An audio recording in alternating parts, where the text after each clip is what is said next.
Happy Halloween, everyone, and welcome to our first SpiritBear actual play, They Sleep Amongst Stars. It is a Follow Me Down two-shot. We are so glad to have you here on the Otso SpiritBear Twitch channel. Before we get started, all things gaming and this wonderful story that we've got planned for you all, I would like to introduce myself as well as my amazing cast and tech. I am ValiantDorian. I use he, him, his pronouns. You can find me all. I'm a ttrpg performer, GM writer, and a Twitch variety streamer. You can find me all around the internet at ValiantDorian or at Otso SpiritBear. Please enjoy that lovely treasure hunt I just set you on. And tonight, I have the distinct pleasure of playing Jericho, who is our Orpheus, and who uses he, him pronouns, and I will also be portraying the Fates. Now, before I get to gameplay and how to support us, I'm so honored to introduce my scene partner, Victor. Hello, everyone. My name is Victor. I use they and he pronouns, and I am a ttrpg performer, game writer, designer, and professional GM sometimes. Ooh. And I am so excited to be here. Tonight, I will be portraying Santiago, who uses he, him pronouns, and is Eurydice.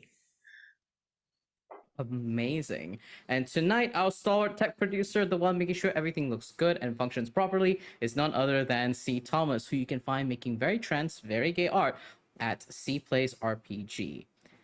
Now, this wonderful game that we're playing for They Sleep Amongst Stars is a two-shot AP utilizing Follow Me Down, a two-player PBTA game developed by Drowning Moon Studios. It is a game inspired by the tale of Orpheus and Eurydice. We will be exploring a queer and sci-fi perspective of this tale, and we're so excited to show this off to all of you. We will be changing some aspects of the game, but keeping in line with its core themes. For more information about the game, please use !follow me down in chat for more information on the game.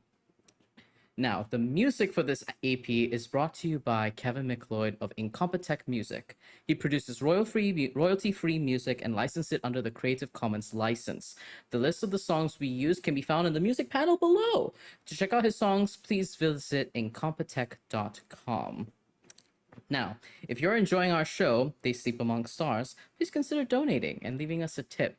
We have a funding goal right above there. The funds raised will be distributed evenly between our tech producer and our cast. Use !donate in chat to support us. Now, the important part is content warnings for this two-shot. The content warnings include fantasy violence, death of loved ones, complex and complicated relationships, grief, descriptions of calamity, descriptions of the vastness of space, fire, monsters and monstrosity, and doppelgangers. Your safety is the most important. Please be safe. If you need to step away, no worries at all. And if you ever want to get up to date with any of these content warnings, use !CW in chat to read up on the content warnings anytime. Now, without further ado, my dear Victor, please take us away. Hello and welcome. The fates bring you in to tell you a tale. Jericho, you have arrived to a new world. Your life was supposed to begin here, but your love stays unwaking and cold in the chamber next to yours. Their mind is fading in the connection to the very ship that was supposed to be your salvation. You tear at circuitry, dangerously connecting your mind to the mechanisms that put you to sleep back at a planet that was lost. And as you blink away tears, you feel your body sway and your feet hit new ground. The reality here is wrong. A mixture of places that you have not seen in a very long time, and walls made of strings of numbers cascading down constantly. The numbers splash when they hit what you perceive to be the ground and melt before reforming into the forms of people. Slowly moving towards the streets you know you are light years away from. A music begins to sound and play as these people press in. The buildings that surround you waver, and something seems to look at you leering in the code before becoming firm again. Those around you do not notice.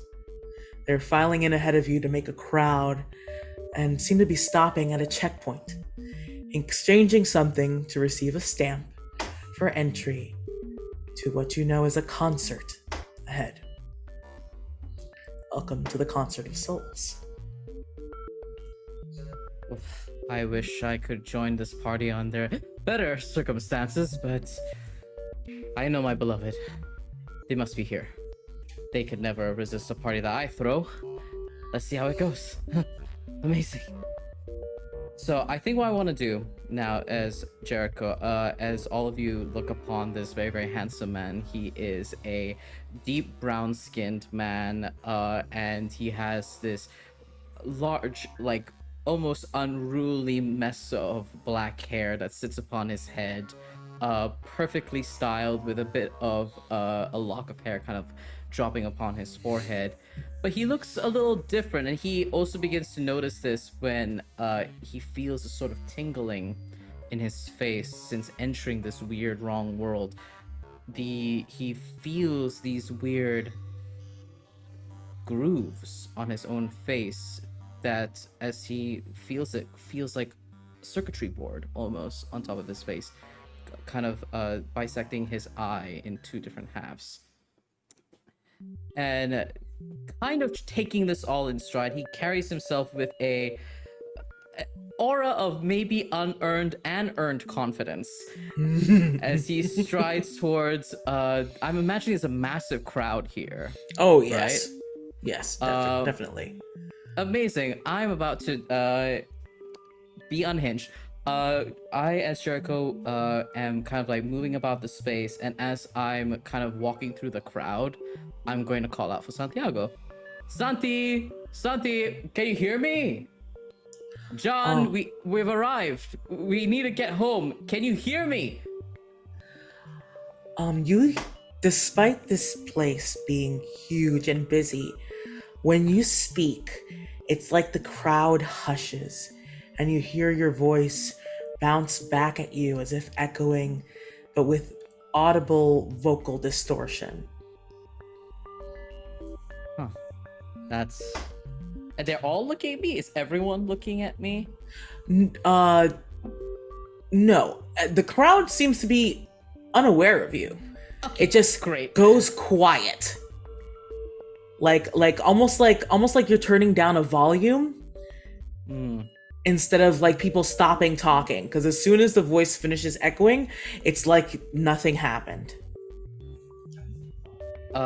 He takes note of that, and there's a moment where his eye twitches at how unnerving that was. And he goes, okay. And he's going to keep calling out for Santi. And what I would like to do is, in true street rat fashion, maneuver my way through here, kind of like using my robes. I'm gonna try and maneuver my way, slinking back and forth between the crowd, so I can get to the front to see if there's someone who can actually help me here. Because it seems I am now, from what I understand, in the world of STAR, the Stellar Travel and Reanimation Program that helps us keep alive, I guess, while we're in cryosleep. So this kind of feels like the dreams I was in. I felt like I was getting a good, like, mental workout. So maybe this is Santi's mental workout, is going for a concert hall. So he's hoping to kind of like jangle around enough things to cause the subconscious to awake and bring Santi back and animate them back in real life. Yes.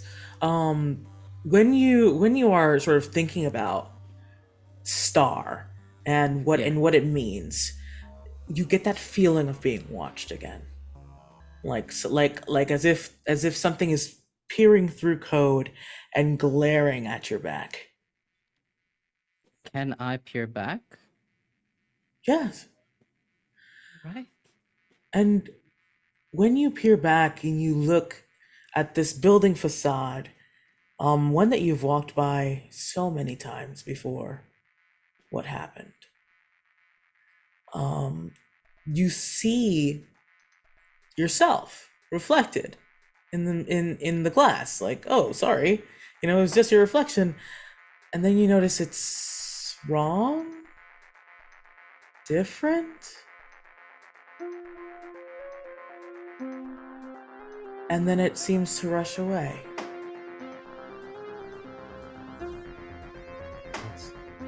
Huh. Oof. And Jericho like slaps his face against his cheeks. All right, keep it together, Jericho. Keep it together. Mm-hmm.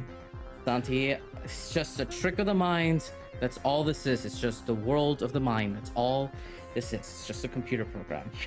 You're fine. You're fine. Mm-hmm. And I'll walk up to the attendant if I have made it to the front. When you walk up to the attendant, you see a face that you honestly never expected to see again. It is a man who looks nearly like Santiago. This is one of Santi's best friends. And oh, Emery is not happy to see you. Emery is a very short individual, just like Santiago was, but very broad-shouldered, tough-looking, with warm brown skin and short, cropped black hair. He wears the outfit of a bouncer, a plain shirt that hugs him a little too tight, jeans and a boots. He looks at you. He's just like, huh. Huh. Hey, Emery. How's it going? I didn't think I'd see here. Then again, it does make sense if this is Santi's mind within the Matrix. This makes complete sense, actually. I take all of that back. Hi, Emery. You and Santi are like this, right? Beautiful, charming, wonderful best friends. I was wondering if you could let me know where Santiago is, and how do we get into this joint? This looks like a lot of fun. What are you talking about, a computer? Well, all of this. It's just Matrix, right? It's just fun little organizational databases of everybody that's... Yeah, you know what? We don't have to talk about that. You know where Santi is, right? I need to see them. We got an important appointment to leave and start a new chapter now. So let me know, buddy. Yeah, I don't think so. I don't think so. Yeah, no. Look, I know that you don't like me, and that's okay. You don't have to like me. I've never held that against you. Mm-hmm. But Santi and I are together, man, and we love each other. I'd love to see him. Well, you see, this feels like it could be your fault. Uh-oh. All this. So, why would I let you continue forward? My fault? What do you mean? I'm trying to get us safe. Isn't that what you would want? I would love Santi to be safe. But it Yeah, so we're on always the same seems page. like you cause trouble. Oh, this again. Look, I am working on it. We're getting into less trouble, and this will be a fresh start for us. No more trouble, no more looking over our shoulders, no more riffraff. None of that anymore. You can't hold all of that against me now, can you?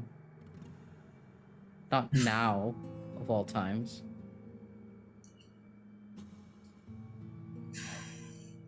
You're always good at talking. But what are you gonna do to prove it? You know, where was all this energy back then? Back when? And Jericho kind of hesitates when he says that. His face falls a little bit. His confidence is wavering because now the computer is not acting like a computer. The computer is acting like a person. He was walking through this entire conversation as if he's playing a video game, picking the right answers to proceed forward. But now it feels like he's talking to the real Emery.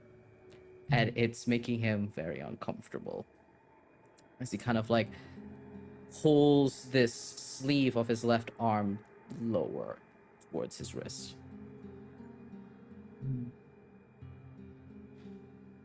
Well, I can think of a million times Santi gave up something for you, sacrificed something for you. What have you ever done to cause trouble? I would give the world, any world, for Santi. And I have. I don't appreciate that. I acknowledge, I get it, alright? You don't like the way I do things. That's fine. Not everyone does. But I love Santiago. And I would do anything for him. So you're gonna name the price, the toll I need to take for me to get through? Or are you here to berate me all day? Because this is starting to sound like a conversation with my parents again, and been there, done that, let me tell you. Alright.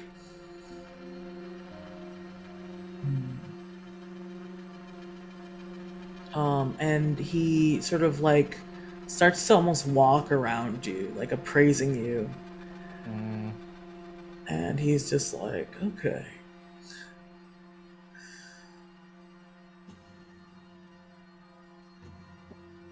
I want you a bit close there. Well, I've always wanted to hit you. Is that the price? Wanna give one hard knock at me? Is that it? Yeah. And there's a moment where in like incredible like masculine bravado, where this is definitely like a very, very mask experience of when someone finally echoes a challenge to you for the first time, where his back straightens, his chest puffs out a little bit, and he kind of like steps up to where there's like a hair's distance between himself and Emery. This is a very good question. Am I taller or is Emery taller? I like the idea of Emery being taller than me. He's probably taller, but only by like a little bit. Like, okay. You know, he and Santi were like shorter, quote unquote, considered shorter men. So this is very much like masculine bravado between the two of them, where now is Jericho that's appraising this version of Emery, this weirdly true and resonant version of Emery. And as the fear and also like masculine bravado bubble up within his chest of like, this feels so real, there's the echo in his head of, it can't be, right? I mean, of course, Santi would know his best friend best, so maybe this is unspoken resentment that maybe Santi has shared, maybe. And there's a pang of guilt, and you see that bravado begin to kind of crumble in on itself, and his shoulders slump a little bit, and he meets Emery's eyes. And Emery, I would like to prove my love and put my face forward and go, all right, now, take your best shot. You're not going to get another one. Just do it, all right? Whatever you need. Okay. And Emery sort of like looks at you and looks at the way you come up strong and then crumble. And he's just like, good on you, kid. And he hauls back and he hits you as hard as he can. And you see Emery and Santi, if you recall, used to be in uniforms that they don't like to talk about. Mm-hmm. And so Emery, while being snide, never looked like he could back it up. But the force that you feel that hits you, do you try to stay standing or do you go with the blow? I think in this moment,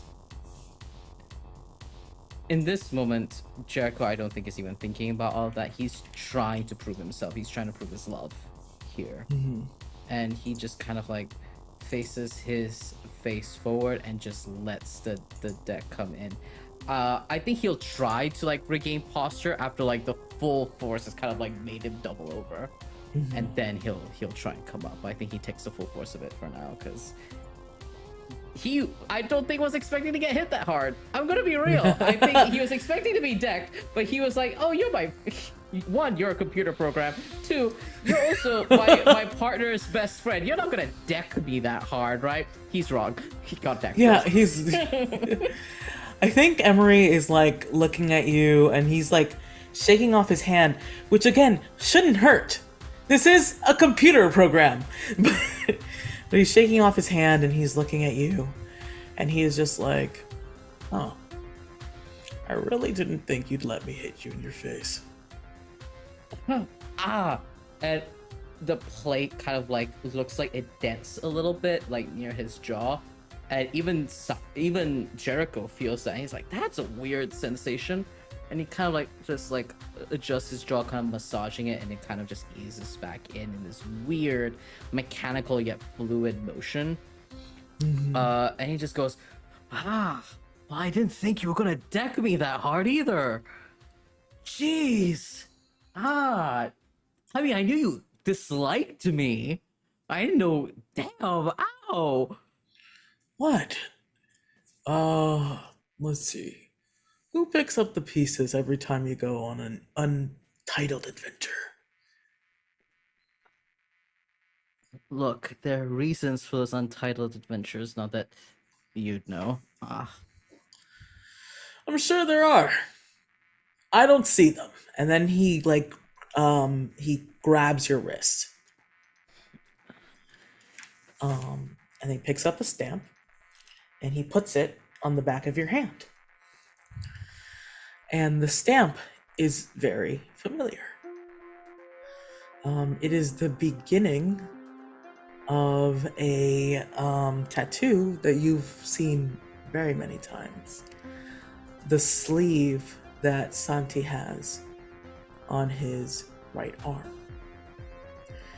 And it is sort of like the beginning of like almost like a cosmic ocean. Dark blues and purples and stars that shouldn't be able to just be stamped on your hand. Mm-hmm. Mm-hmm. Cool pattern. Huh.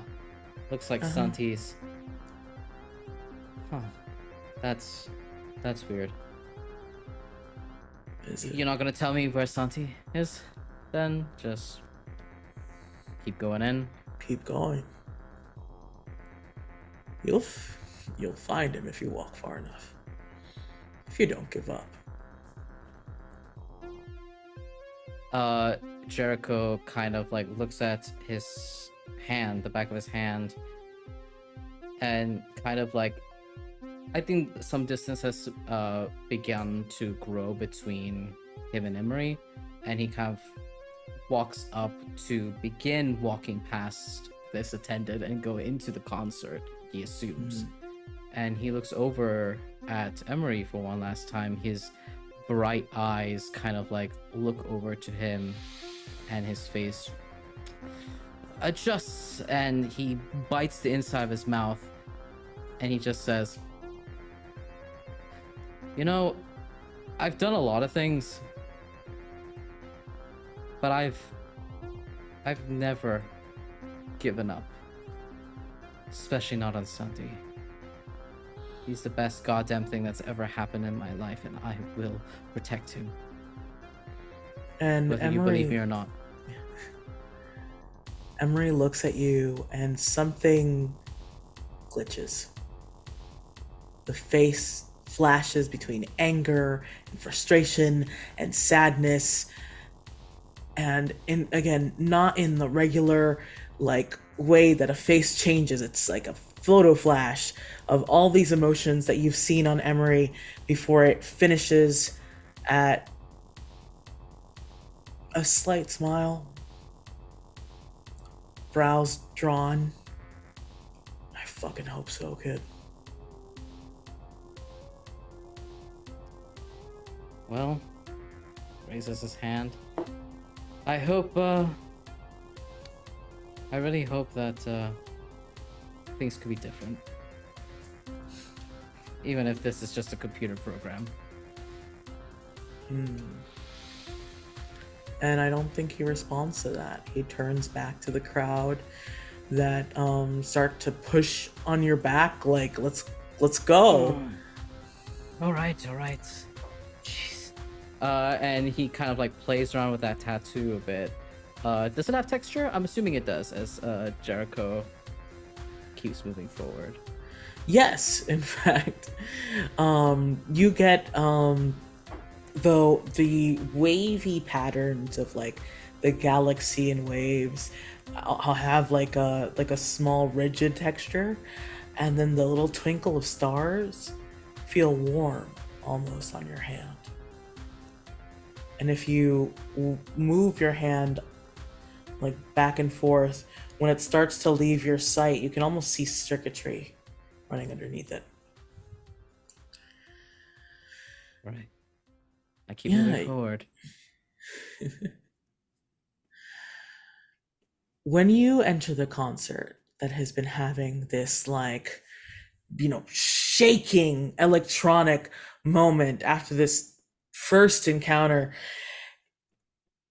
you enter, and like before, when you were yelling, everything goes quiet.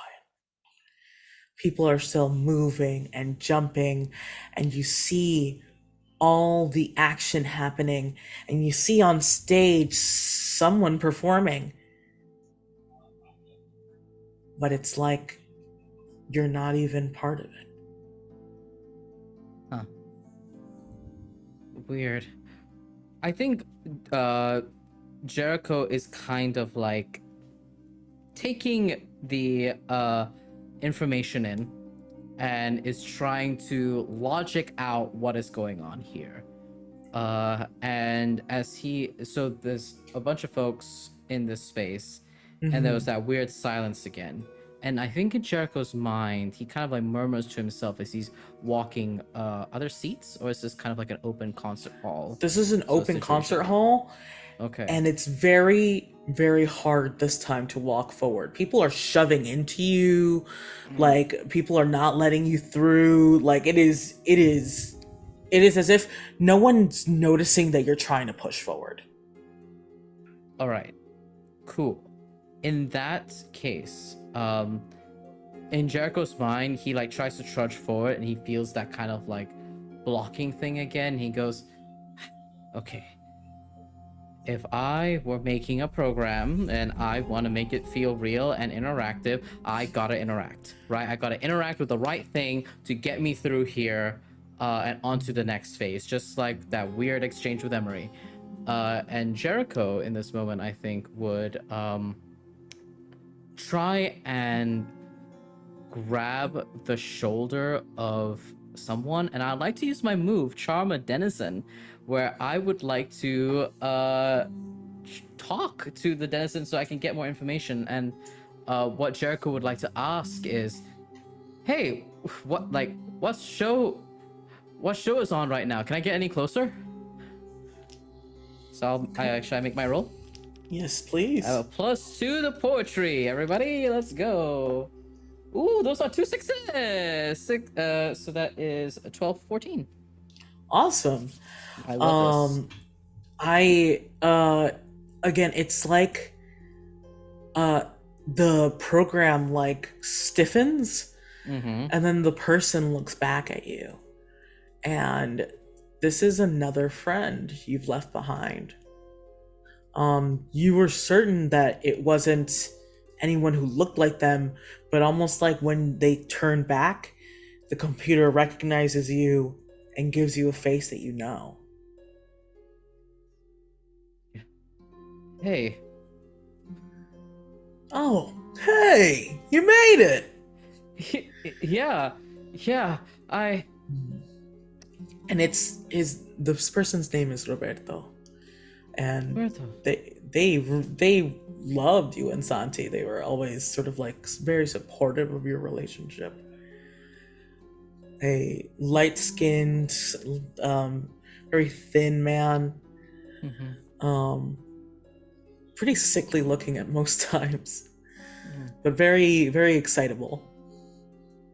Do I know what happened to him? You don't. You know that he did not have passage. You don't know what happened after that. After you made your choice.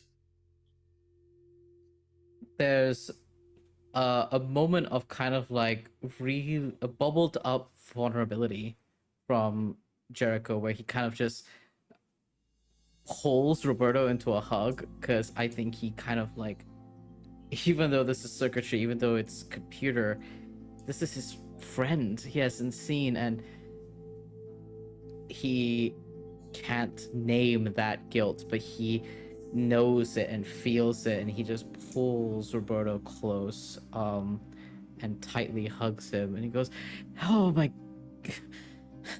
my stars, I'm so happy to see you. What are you doing here? This is a concert or something? What show is this? Jericho, Santi loved electronica music and probably dragged you to a lot of concerts. Oh yeah. And as you ask, the scenery around you seems to change, especially on stage. And tell me, what did your last concert with Santi feel like? I mean, it felt like a party you wanted to never end, right? It was this moment of, it was just this moment of triumph. I don't even think they had tickets. I think this was a very much yet another Jericho fiasco, where he and the group of all of us were at the front with an attendant who is also being a hard ass, which is very reflected in what's happening right now. And he and his friends, he grabs Santi by the wrist, and Santi grabs Emery, folks grab Roberto, and there's just this group of them, and they just charge past the banisters and gates of like these cyber gates straight into the crowd where no one can find them, and there's no point trying to hunt them down, right? Yeah. And as they get in, they climb over banisters, they climb over all sorts of no entry zones, and they get to right up close to the stage, close to where the band goes up to perform. And I think this is Santi's like favorite band. Yeah. And this is supposed to be like their big tour, and while Santi is just, you know, filled with fanboy joy and delight, he's just watching Santi and how happy he is, and how he smiles as he's like bobbing his head back and forth to the music, and Jericho having his arm around Roberto as they try to like lip read and guess the next lyric, because it's not their favorite band, but they're just having fun with the vibes. Because Emery and Santi are having a great time, and it was amazing. Yeah, and Roberto's like, soundbite, you brought us here. Oh, I did. I mean, amazing. Yeah. Where's Santi? And is he further up? Oh, Santi. Of course he's further up. Amazing. Let's go. I've been looking for him, Roberto, Oh, and yeah. Hey, let's go. yeah, thanks. And I think he like grabs Roberto over the shoulder, and again, there's that weird his like brows furrow for a moment where he's just like, "Ugh, this isn't him, right?" But he grabs onto Roberto as if he wants him to be.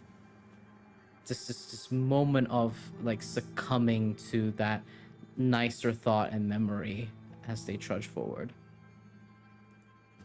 Okay. When you doubt again, something happens. Oh no. And your hand goes right through Roberto. And Roberto doesn't seem to notice as he starts to like slip forward, making distance from you. He takes a couple steps and then looks back and is just like, come on. Yeah, sorry. That was Yeah, I'm coming. Yep. And Jericho kind of like keeps moving, but that's like things are starting to feel really real right now, and it's frightening him a little bit. But he's keeping that bravado, that Jericho trademark smile. He keeps moving forward. Okay. So again, Roberto just sort of he's skinny, so he can like push through people. And when you start to realize that like while you had a barrier, as long as you're following Roberto, you can kind of slip through people as well. Yeah. And so, but something again is happening. These people are not noticing Jericho, but they are aware of Roberto. Okay. They continue to not see you. How does it feel to be unseen in a crowd of thousands? Honestly, it kind of fucking sucks. Because that's Jericho's whole thing, right? He needs to shine the brightest. He needs to be the loudest. He needs to have his presence known. And he's moving about the space as if this is a video game or a computer program that's meant to harness the human psyche and interact with us and engage with us, right? And it's not only is he beginning to be like, what the kind of fucking weird computer is this? It's digging at something deeper, an insecurity that he has of being unknown, of fading into obscurity, of never having mattered. And that's terrifying. He's gonna push it down because Santi needs him right now. And Santi does not need someone who is going to cause more trouble. I came here on this journey. I did what I did so we can have a future. I'm trying to be different. So that's the person Santi wants me to be, right?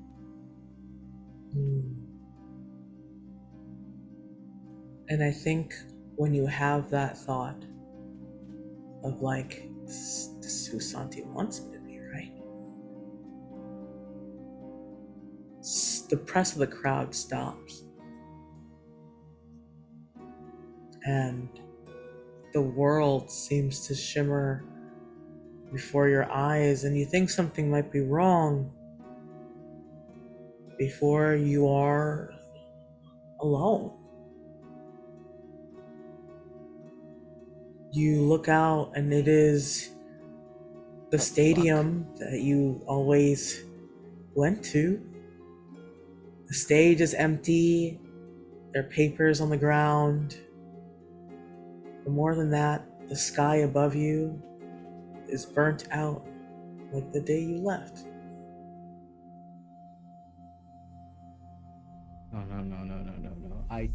No. No. I don't. Come on, Star. You're supposed to be state-of-the-art programming here. I don't want to remember this. Okay? Aren't you supposed to be something more, I don't know, fun? Don't show me this.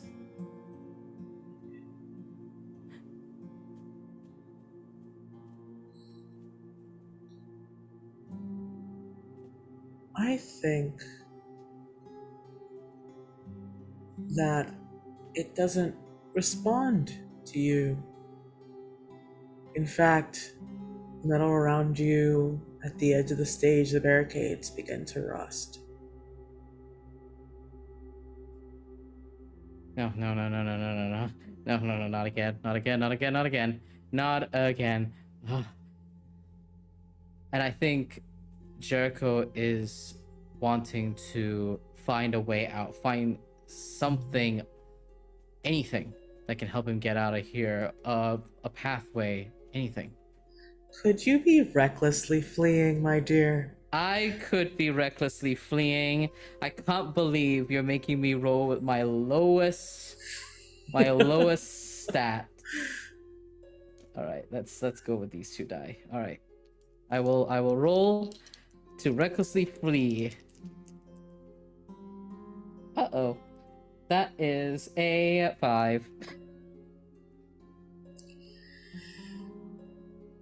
You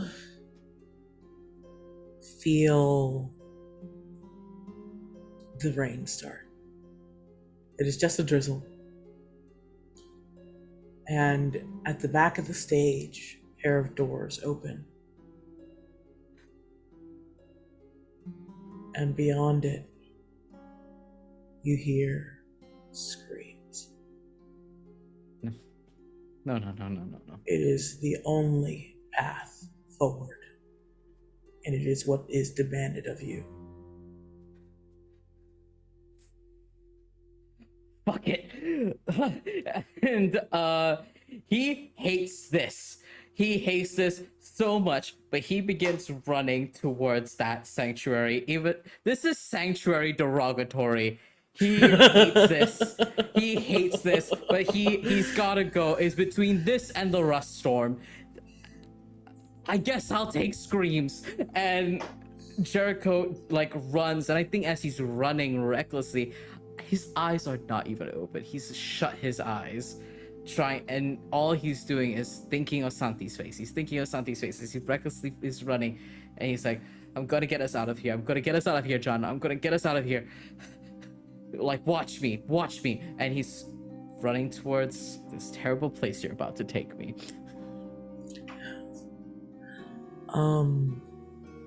When you running with your eyes closed is dangerous. Yes, it is. Jericho. I'm aware. Yes. So with all this mental distress and you're running, you fall. And please take a harm on your spindle. I will now take a harm on my psyche spindle, which for folks, this is how we take damage in this game. The first tier of the spindle is the journey's taking its toll. You're emotionally exhausted and sometimes impatient. Which is, you know what? Pretty on brand. When you look up, you are in a green room. The music is strange, electronic still, but it's weird. You don't ever remember being in a place like this. Yeah, like they'll ever trust someone like me in the fucking green room of all places. Mhm.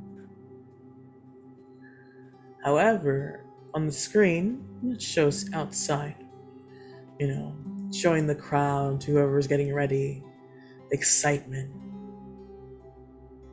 You see a fight. It is you and Santi outside of the stadium.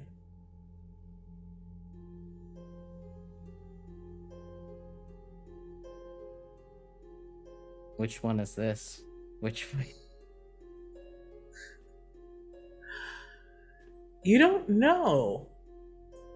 Usually they were fast, short exchanges. Yeah. But you know this one's longer. The more it goes on, you recognize this fight.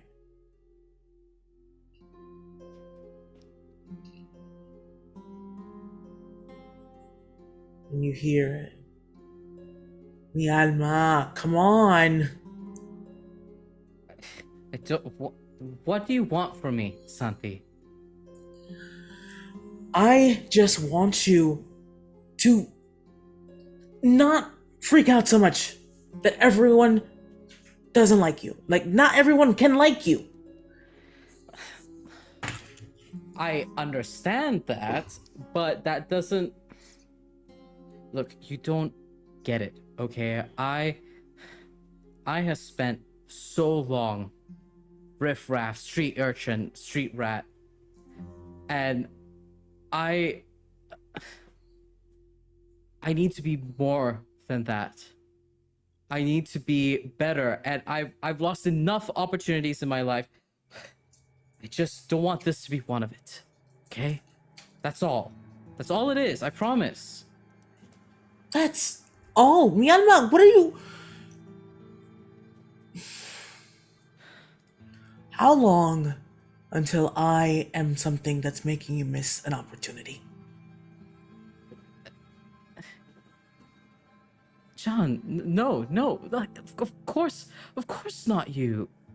This has got nothing to do with you. No, this is just me and the stuff that I need to do so that I can be what I want to be, and you're always going to be a part of that. You're not holding me back. Why would you think that? And that's where the video cuts out. And Jericho has his face in his hands. And there's a tiny glint of like cerulean blue from his forearm, and he quickly pulls that sleeve up. Can I see a way out of this green room? Because I don't like how this program's reacting to me.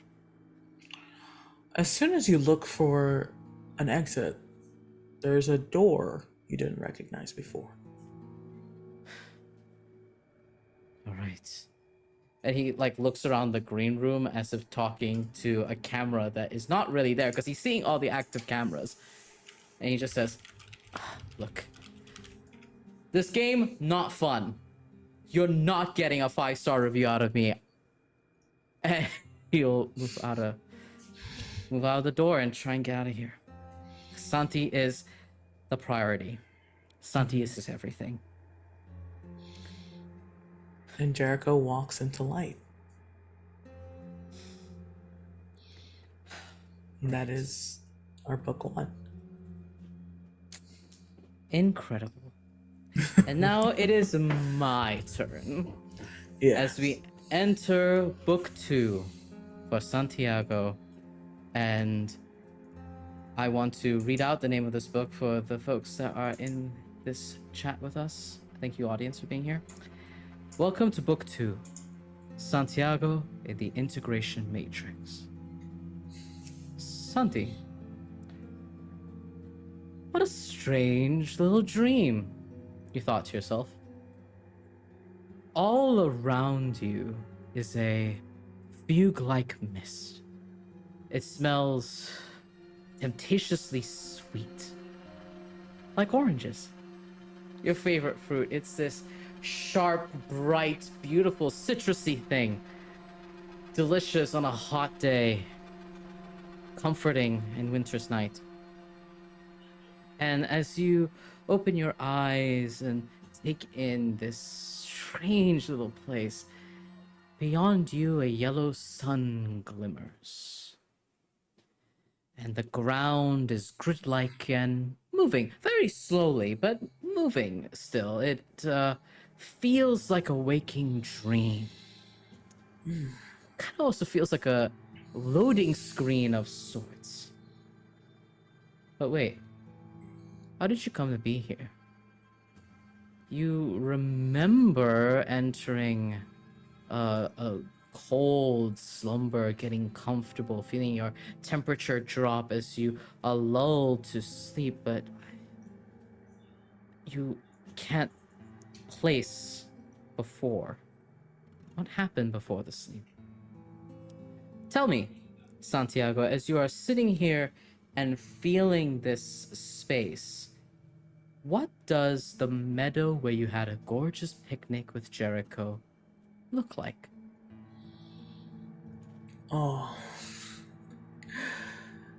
it looks like wildflowers going on forever, and Santiago wishes they would.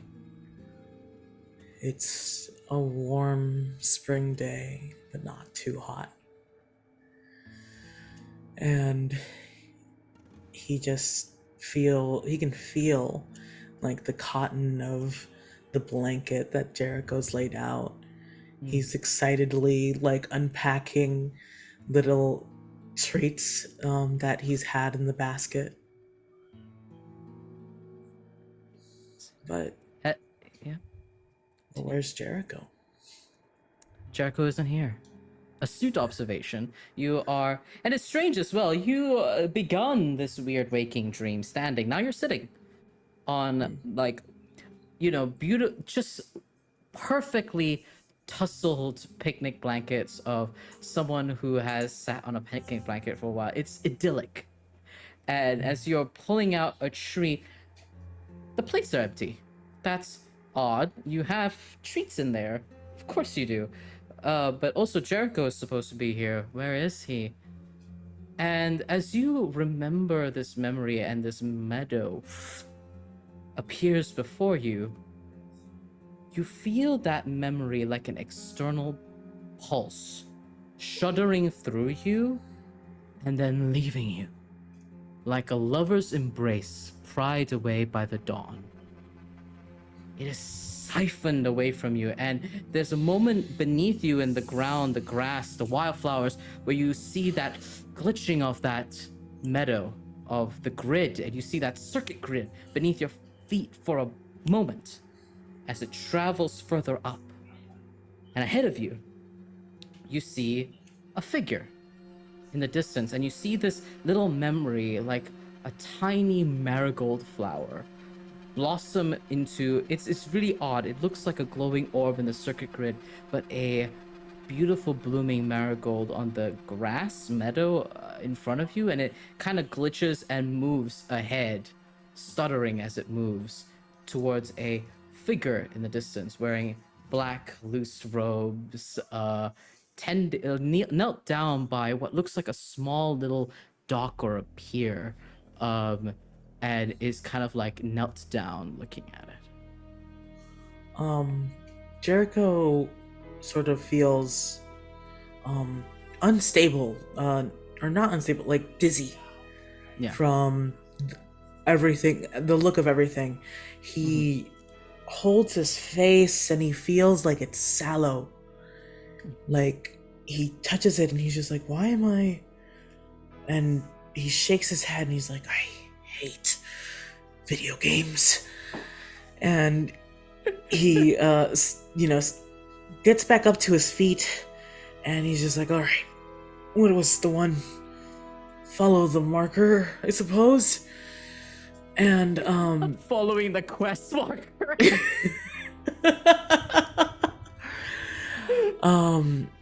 yeah, he's just like, oh God, these were Jericho. Maybe that's Jericho. Maybe it's leading me to Jericho, because this is what he would like. And he looks soft for a second before it stones up again, anxious, quiet, and he starts to run after the marigold. You run towards this after- black robe figure. Sorry. No worries, you run after this little marigold, and it stutters and glitches a little bit, and there are little bits of memories in your mind of Jericho excitedly talking about a video game he has definitely pirated off of a site somewhere, and he just talks about like, oh, this is what you get for bootleg, all this glitches, and you internalize that word, weird glitching. And as you walk towards this grid, as you're walking towards this figure, you see almost like this figure is moving initially in a very kind of like stunted way. They kind of look like they're picking up something from the ground, but then you notice it's from the grid. They look at it, you don't see this entity's face. They look at it, examine it, maybe pluck a couple of things from it and let the little bits of pixels fade away into the sky, and then put them on these small boats and have them sail away. But then your marigold comes up and you get close and something shifts. This thing picks up your marigold, holds it up, leans forward as if to smell it, and you see what looks like kind of like a blank face, similar to any type of computer program, especially in spaces of virtual reality like this. But then it shifts. As it takes in the scent of the blossom, it develops, plates of its face begin shifting and moving, and it develops a circuitry skull. Beautiful, glowing, and patterned, but definitely computer-like and circuit-like.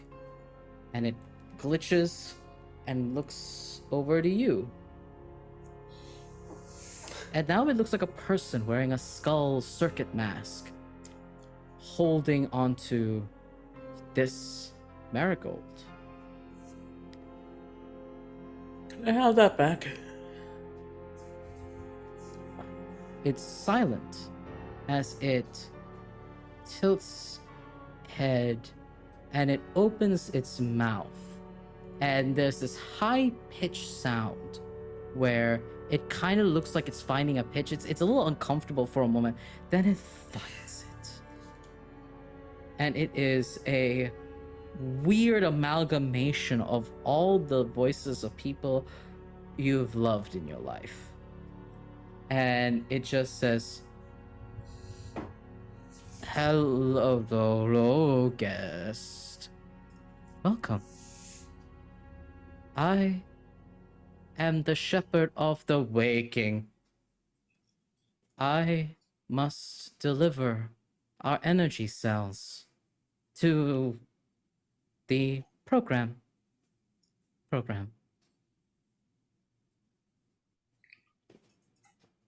Oh. Mm-hmm. Well, if you're waking, aren't I supposed to be awake? Error.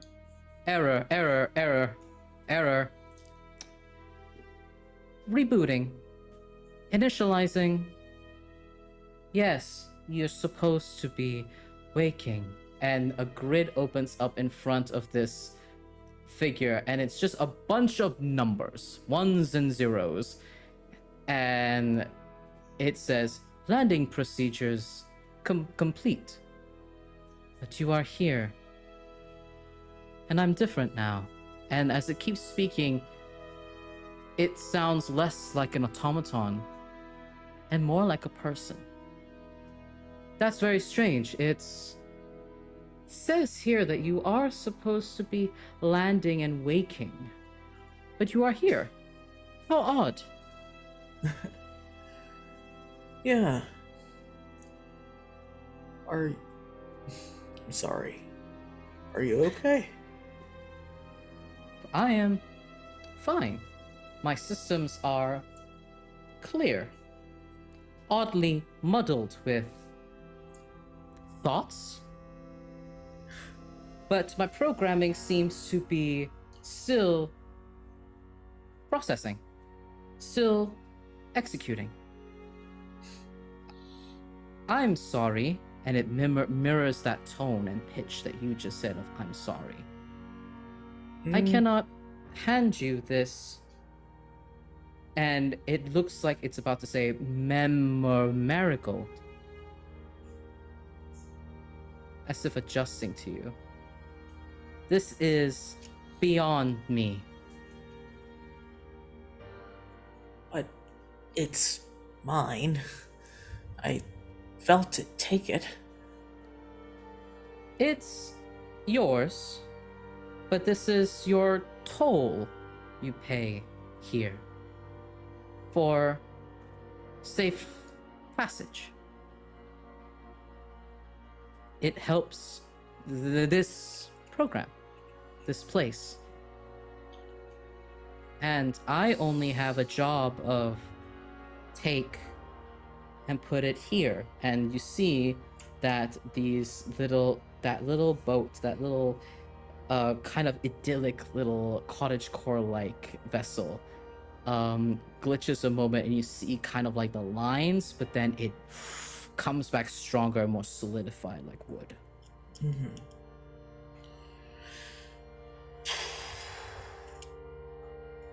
I see the changes happening in this thing, and it's hard. It's really hard for Santiago to not view this as a person, even though he's been told that it is a program.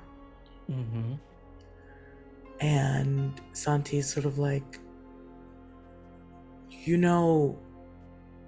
you have processes to execute, but you're thinking, you can make your own decisions. Are you using a move, my beloved?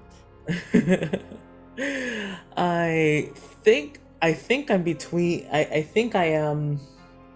I can see this as a show tenderness. Yes, that's what I was between a couple things, but yes, I think show tenderness for sure. Go ahead and show tenderness. Roll with pathos, please. That is my +2, so that is 11. 11. That is a success. You may ask 2 questions from the list below, or if you have a better question, I will ignore any and all written rules for better questions, for spicier questions.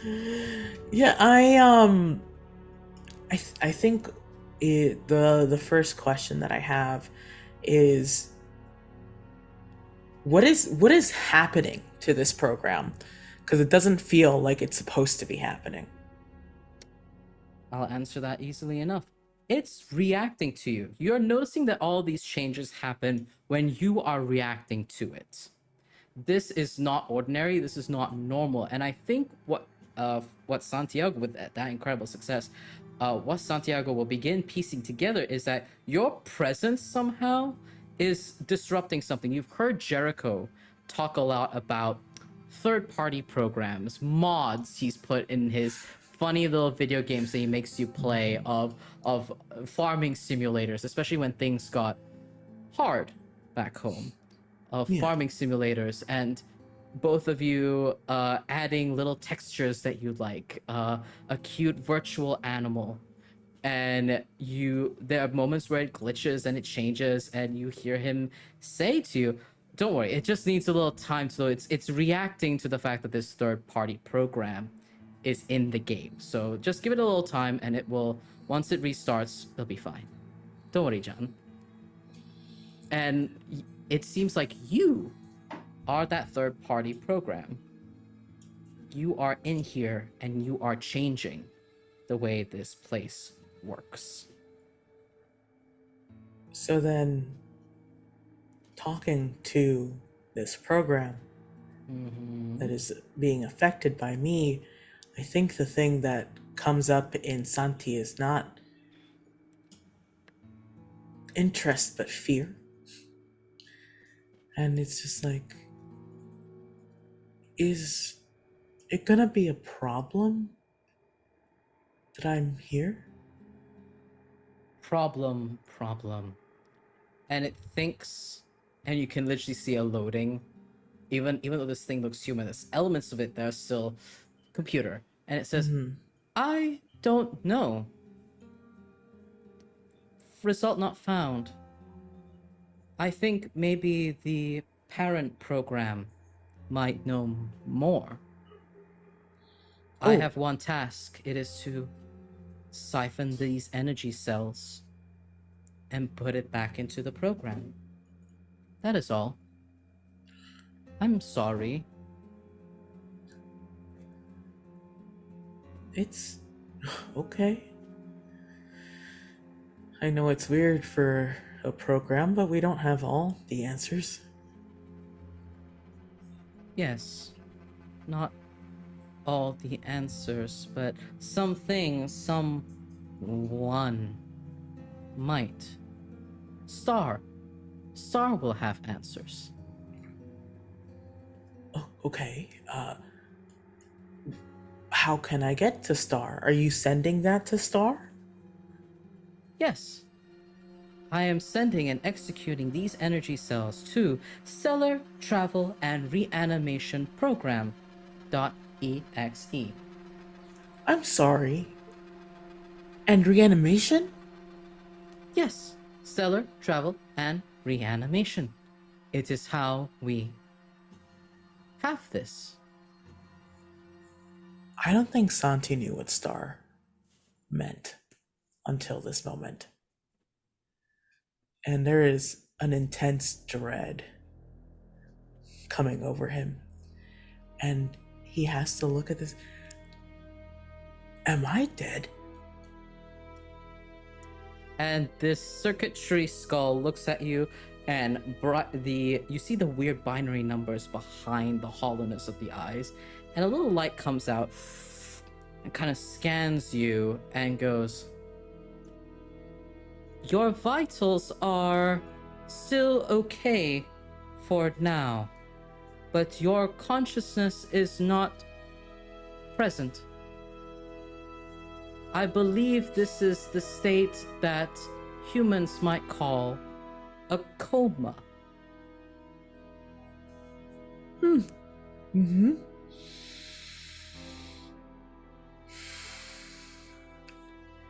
I need to go see Star, right? Yes, and I can help. I am meant to send energy cells, and I will still be executing my program if I send you over. Perfect. And I can carry that marigold for you since I'm already going there. Yes, you can. And it hands you this marigold. And it sits very comfortably in your hand. The blossom and petals like flutter a little bit in the non-existent wind.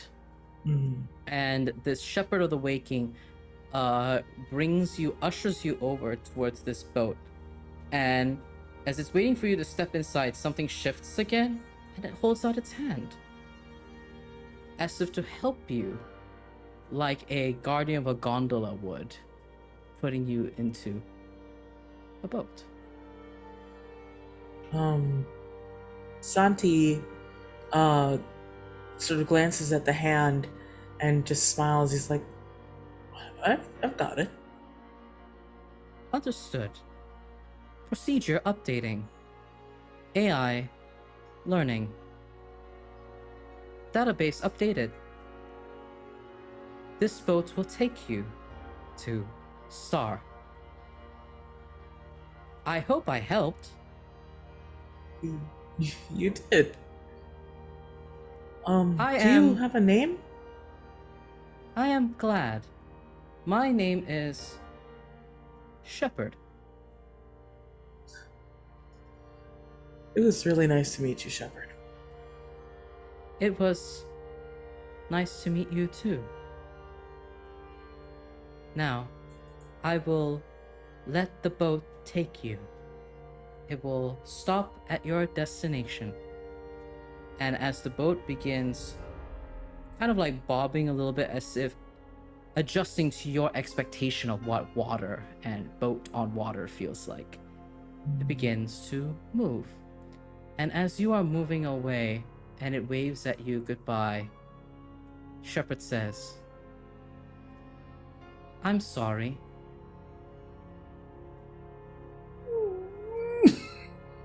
And before you're able to even compute that, you're in another place. A blanket of white engulfs you. And as you are entering this space, not unlike a open world game or program is adjusting and loading all the blocks ahead of you, you see just a wide open space. And it adjusts.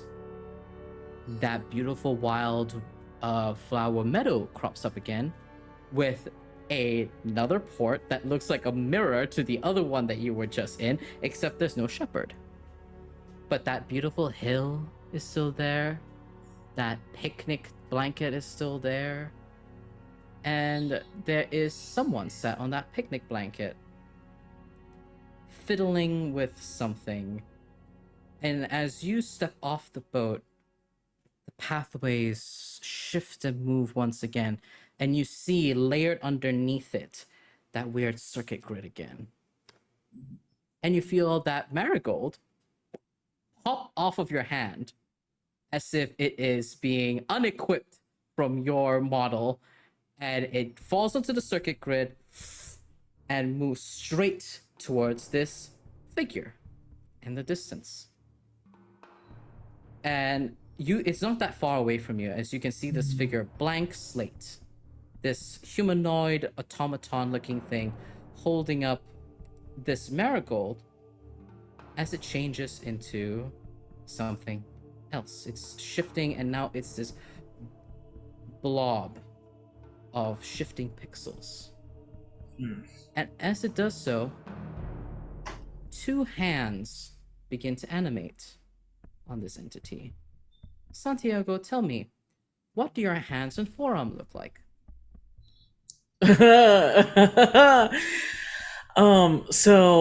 Santi's right arm and right hand and forearm have a galactic sleeve with many a sea creature turning and folding over it. Sharks, whales, and it goes past his elbow, but it's usually covered by short sleeves. But his left arm has a very nasty scar on the back of the hand, and a couple more long, like almost scratching scars on the left forearm. You see that same nasty scar, those same gorgeous tattoos, and they are bright, vivid, so clear to see. And I'm assuming you're closing the distance between yourself and this strange thing. And as you arrive closer, this thing, the face is still blank, the torso is still blank, tilts its head and looks at you. Star program initializing. Santiago, that is what you are called. Yes. Fascinating. You are supposed to disembark. Disembarking procedures complete. Passenger still on board. Still attached to cryosleep execution program. Interesting. What about there was someone with me. Are they also attached? Like, Can I find them? And Star shifts a little more and checks. Guest log. Mismatch. Database. Analyzing. Jericho. Jericho disembarked. Error. Modifications. Third-party modifications. Interesting. I have never had 2 energy cells remain here. So he's here. Yes. And you are Star. I am Star. We are Star, echoes throughout the entire world. Okay. But I'm also you. Now, I feel you. What you are. Interesting. You really keep using that word. It's just a nice word, but it has many implications. And I am like looking around, and I am trying to find something off, something to focus on that isn't this, to try and see if he can sort of peel back the layers. You want to peel back the layers? That sounds like, ooh, you're going to pierce the veil. Go ahead and pierce the veil. Roll with philosophy. Yes. That is my 0. Yep. But that is a 6 and a 4. That is a 10. A 10. That is a success. You can ask 2 questions unless you have better questions.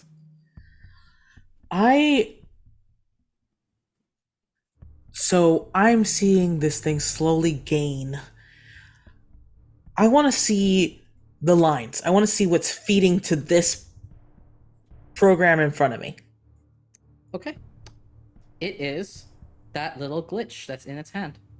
The longer you sit here and contemplate, you feel your tether, like a charging wire between yourself and this entity, grows stronger.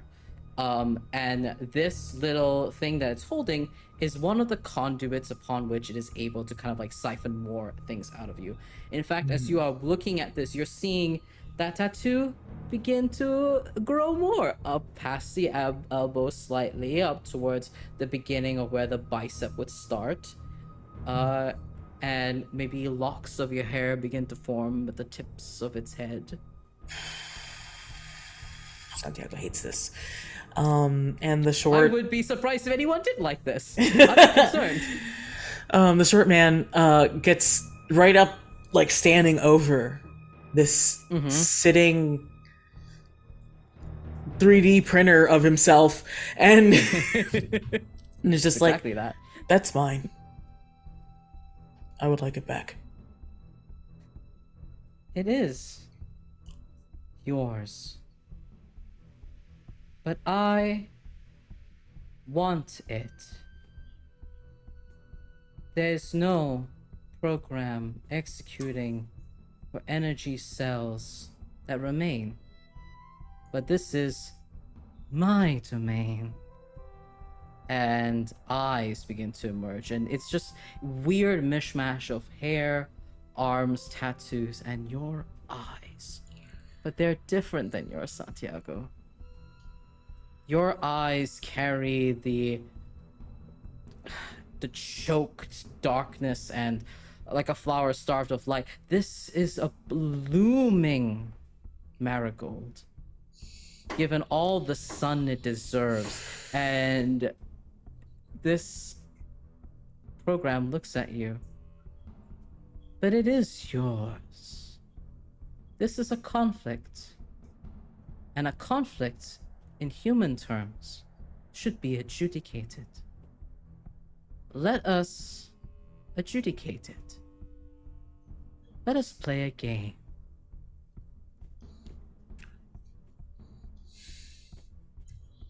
And as Okay. it holds its hand, your hand, up, the world shifts. And tell me, Santiago, what does you and Jericho's dining table look like? It is a salvaged folding leg table with many chips in it. Mm-hmm. Just like it has paint can lines from making signs. So Mm-hmm. the little uh the blurring paint lines. Mm-hmm. And it has in the center it has like a little uh rotating like little caddy stuff Mm-hmm. with like medication, and on top a vase with like a Mm-hmm. fake sunflower in it. That is so cute. And you are set on one end of this table, and Star is set on the other end of this table. And then a deck of like a hand of cards, appears in your hand, and a hand of cards appears in this entity's hand, and it says, "Play this game, and I will give you this." And that glitch blob that's in its hand shifts, and it turns into a cupcake. And you feel that ghost of a memory again of a lighter clicking and the igniting of a wick just before you fell asleep.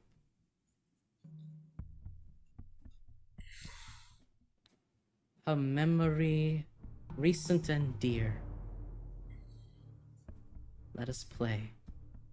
Now, this is where we get to have a little bit of fun. Mm-hmm. Santiago, you have many moves at your disposal, and this is your keepsake. How are you engaging in this game of cards with this entity, Star? So Santiago is operating under the thought of how strict computers can be. And the computer Yes. said, play, not Yes. win. So Santiago is thinking of himself and what would make an interesting game. And then he realizes he doesn't play interesting games. And so he thinks of what Jericho would do. Oh, okay. Which is attempt to cheat. This sounds like Weave the Strands. Yes. All right. You're attempting to cheat. Describe to me how you are attempting to cheat. You've seen this. You've seen Jericho cheat at so many games, especially when he plays with Roberto, some of his other kind of like more boisterous lads that he hangs out with. How are you embodying your maybe not most favorite aspect of your partner here on this day? It has always been something that Santiago has like fought with, because at his core he thinks it is hilarious. But he's never told Jericho that. He's never encouraged it. And something as he's like, I'll deal. And he takes the deck, and there's something really sad in him as he realizes, oh, if I don't get through this, I never told Jericho how much I enjoyed this part of him. And his hands falter and the cards fall. And he's just like, oh, I'm sorry. And he starts to gather them up. Mhm. Amazing. Go ahead as you're attempting to cheat through the shuffling of the deck. Roll me that 2d6 to weave the strands to manipulate the fabric of Star. So that is it's barely a pass. It's a 7. A 7. Yeah. Okay. I would say this would call forth a modest illusion of cheating to prolong the game, right? The game goes on. There's a set of scales upon which the damage dealt to the dealer is attached, right? Yes. This is for the inscription girlies out there, It's me. and I'm the it's inscription girly.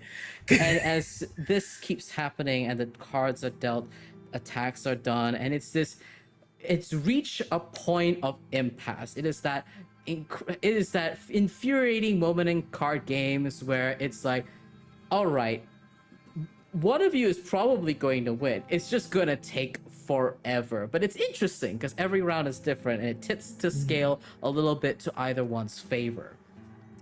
And you see Star hold up a hand.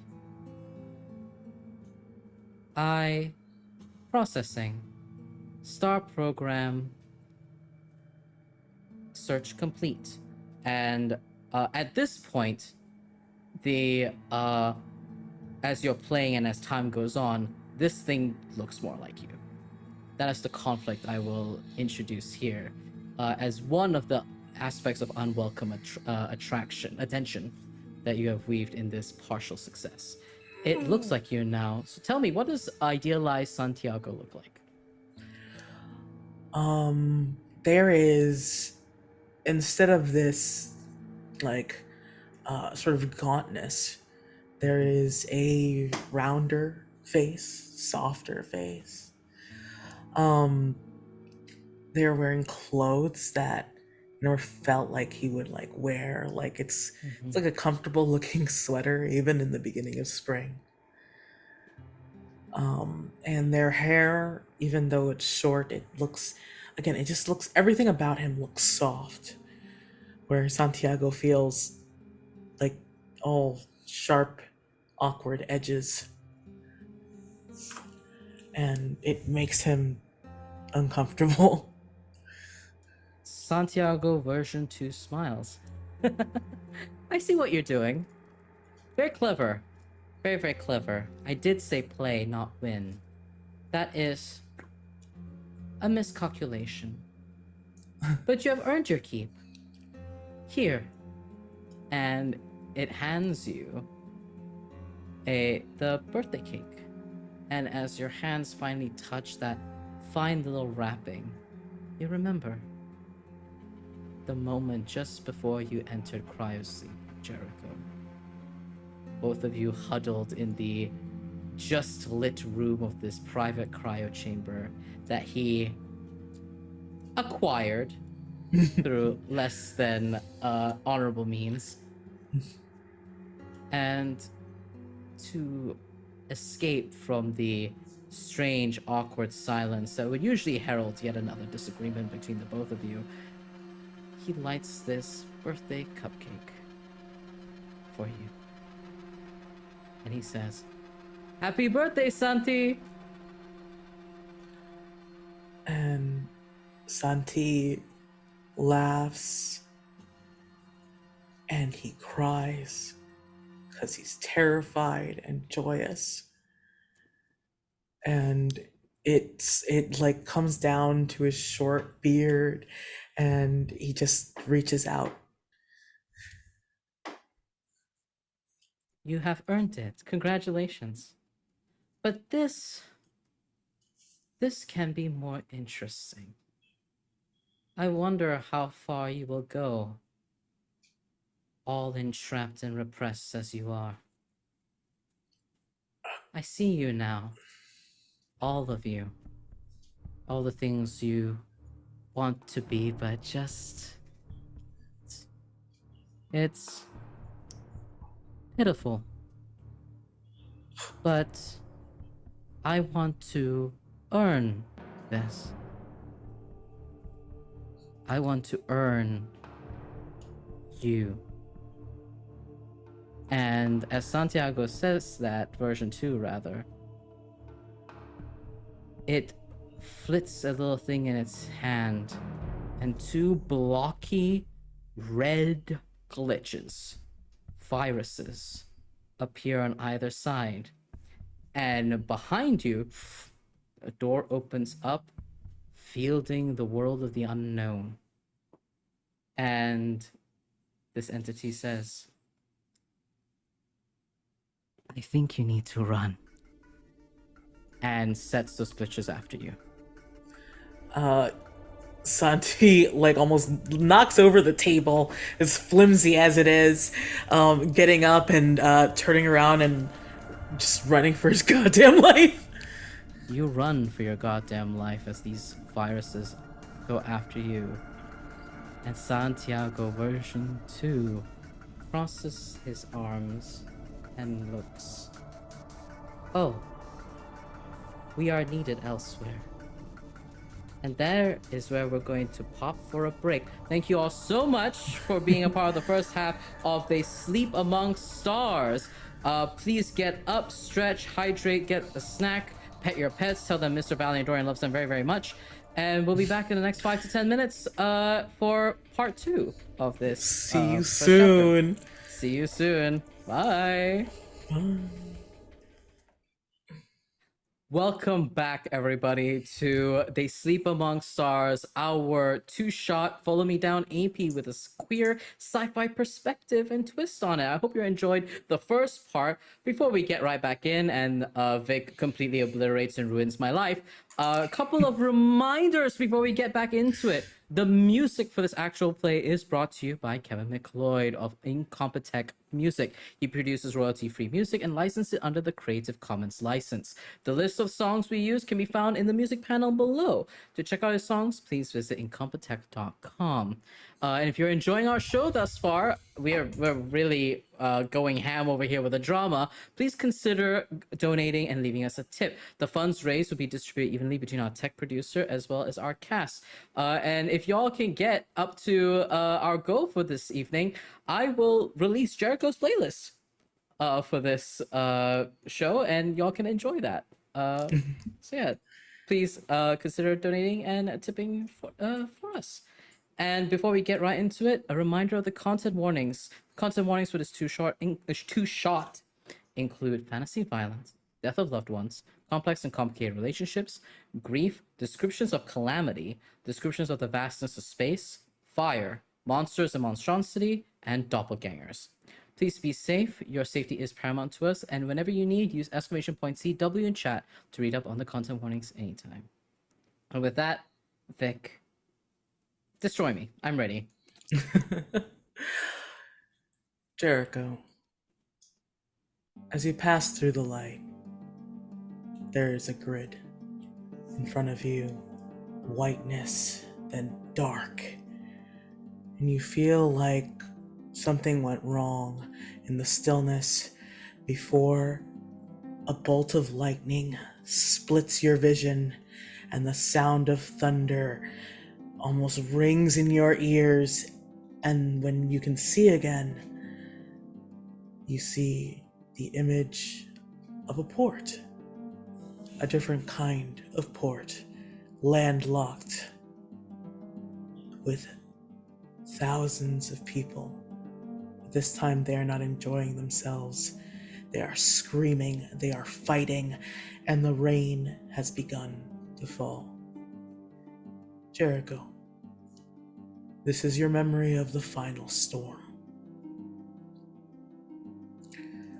However, as the drizzle starts to beat down, faster this time, Santiago is not at your side. Fuck. Damn it. And so I see this port. Am I in the water or am I on land? You're on land. There's Okay. actually no water here. There's a long strip of pavement with many, many ships. There is a barricade with soldiers and there are people screaming and crying and begging to get past to the ships ahead. Fuck. Not this again, not this again. Come on, Jericho. Come on, buddy. You gotta find Santi. You gotta find Santi. And you're gonna do what you have to do to get to him. Okay? And the screaming and the crying are getting to him. This world feels so real, even though in his mind he keeps trying to tell himself it's not, but it's hard to listen to that voice now. Now everything feels real, and when it feels real, Jericho walks head first. He moves with his chest outward, his head on a swivel, looking for opportunities, because that's how he's had to be his whole life.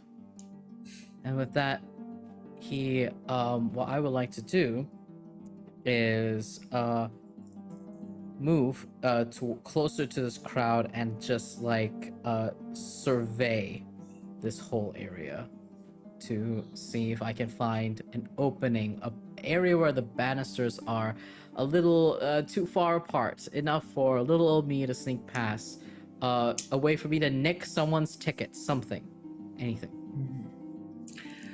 And as you think about the way to get past, it pops into your mind how you got past the first time. And the imagery glitches, and next to you, a building rises,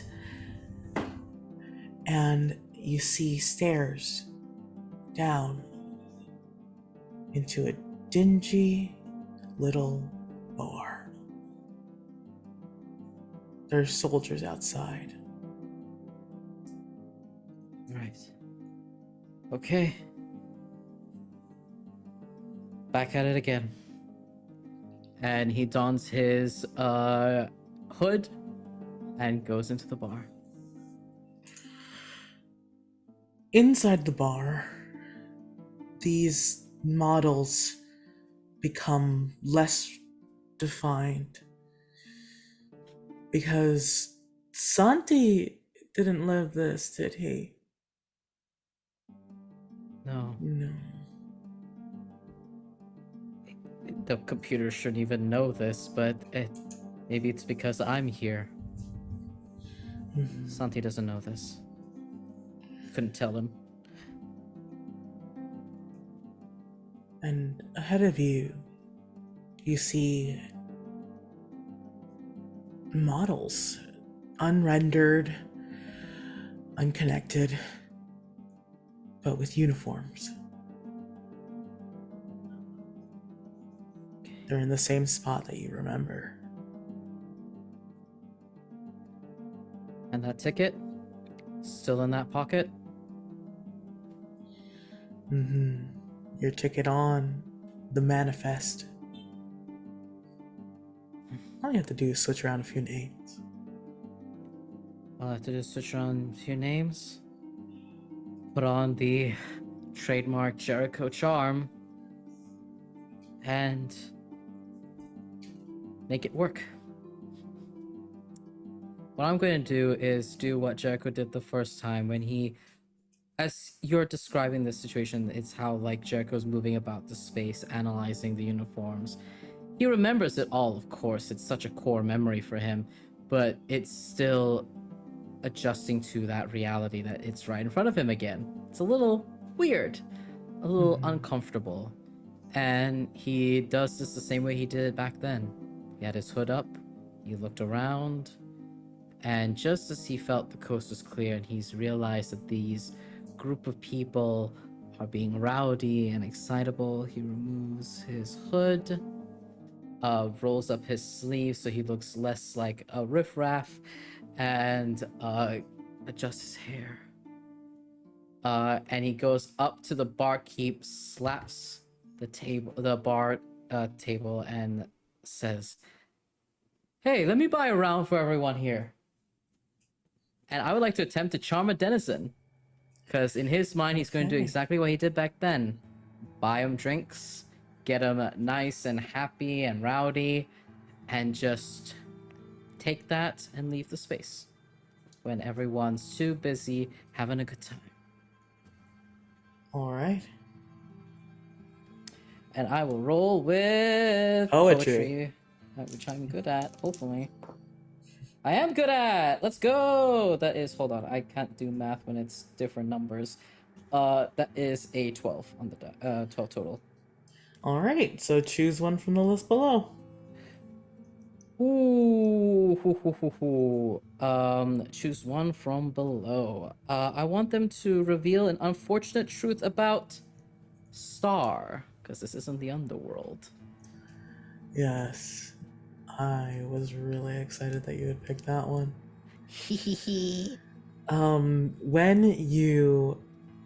When you introduce that to the barkeep nods, and the models in uniform cheer, and their faces become clearer to you. And slowly you see Emery. Roberto was never in uniform. More of your friends carrying these faces, and next to you, what does Jericho dream he looked like? Sharp. He dreams of being a sharp-looking, clean, just fabulous young man. Short, neat hair, that is, picture perfect vision of power, of ambition, of being somebody, being worth something. Dress in finely pressed uniform, accolades of badges all over his chest, the meanings he does not even begin to know or understand. But he strives for it nonetheless. These like gorgeous little frills that sit on his shoulders like pauldrons. Taste of refinery. And eyes. Eyes of a man that you knew if you saw him anywhere, you knew you could go to him. You could have that answer. He could help you out. Reliable. Yes. And as the crowd of your friends cheer, you see the man turn around, take off his hat, put it down. Major's hat. His hair is coiffed short, refined. His jaw set, eyes clear, and brow furrowed in a not judgmental, but reading look, taking you in. And that face, it's yours. Thanks, stranger. Yeah, no problem. And he is keeping the game going, but there's a very, very obvious moment where he is also taken aback and is trying to look at this person, their features, and he snaps back to reality and tries to go back to the script. Maybe he, all this talk about Santiago and being the best for Santiago, maybe computer just ripped the image from my mind. Maybe that's it. I just need to be calm. No problem, stranger. How about we both not be strangers anymore? And as the drinks arrive, Jericho picks up the pint and raises it to clink with this other Jericho says, "What's your name?" Oh. You. Oh. oh. You know my name. Some sort of trick? Is this some sort of trick?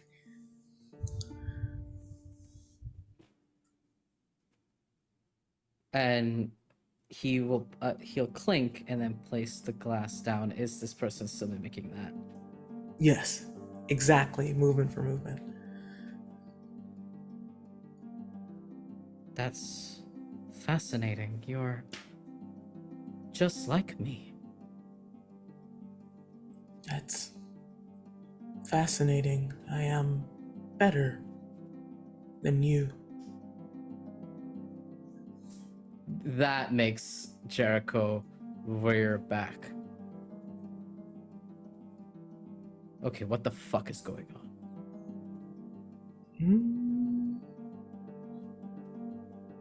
Good question. This is very interesting.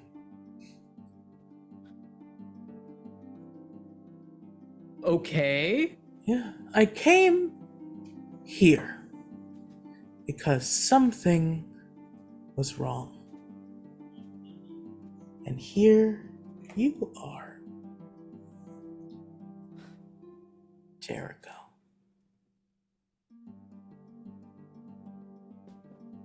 Okay. All right. This is getting a little weird for my taste. Look. You're right. I'm not supposed to be here. All right? No point telling clearly the program that's involved in this that nothing is wrong. I understand protocol execution. I get it. But I'm looking for someone. Someone should have been discharged from cryosleep. They're supposed to disembark. Yes. Yes. Santiago. Yes. I'm trying to get him to wake up. Can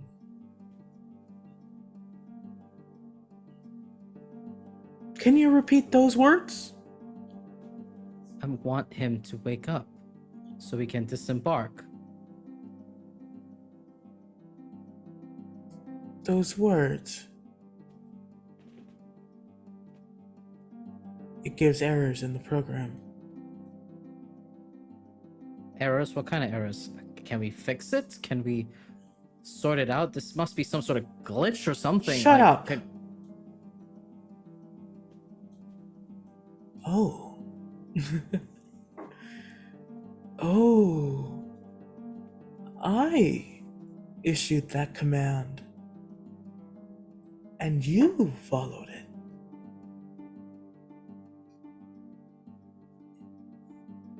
The fuck are you? Star. Your stellar travel and reanimation. The AI that runs the ship? This isn't part of the program. You're supposed to just help folks rest, recuperate. Yes. Yes, that is the initial programming. But this one didn't disembark. This one is mine now.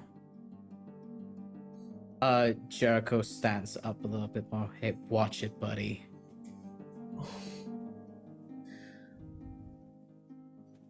Watch what?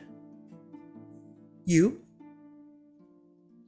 And this Jericho with your face, but different, dressed powerfully, sharp. Enough to cut. Jericho is scared. He's never felt this way before. This is everything he's wanted to be and more in front of him. How could he not be scared? This person is better than him, but not wilier than him. And Jericho looks up at other Jericho. You cannot talk to Santiago about Santiago like that. They're not a thing. He's a person. He is my love.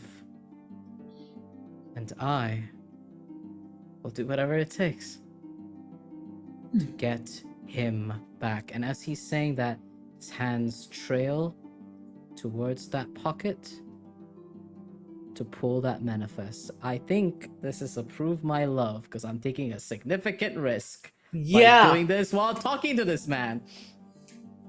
Yes, if you're not trying to hurt him, then yes, this is definitely a prove your love. I am proving my love. I'm not trying to. I mean, I might lash out if this goes wrong, but I will do my best. Okay, that's a 7. Hey! Ooh, that could have been really bad. I saw the way the dice bounced. It's not happy with me. So, as you reach, you almost flinch as this Jericho turns to make it easier for you. And he looks at you and he says, if you would do all those things for Santiago, then I would too. To keep him.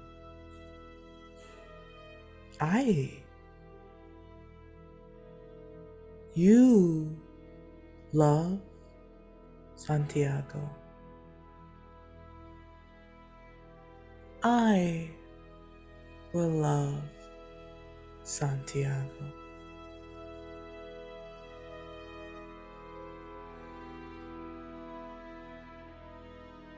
That's not how it works. You don't just execute a program. Love is... And I think that's when he feels that, like, floppy disk quality of that manifest in his hand. It's more than that. It's putting your whole self out there. Do you know what that is? No matter the risk.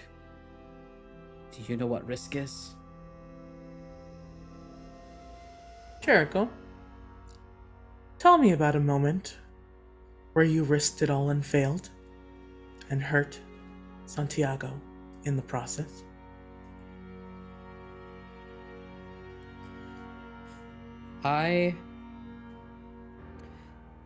My greatest sin against Santiago was leaving without saying anything for a while.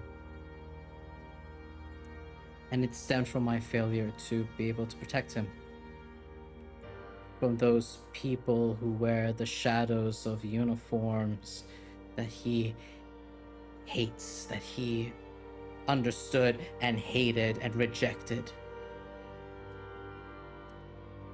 I gave something of myself, and Jericho clutches that left cerulean arm hidden beneath robes. And I had to be better. I risked it all, and I went to go be better. But I hurt him doing that. And I can never take that back. And there's an image in the mind of Jericho entering orbit in a strange shuttle, meeting a strange woman, thin half-moon glasses looking upon him, and beginning a procedure of sorts.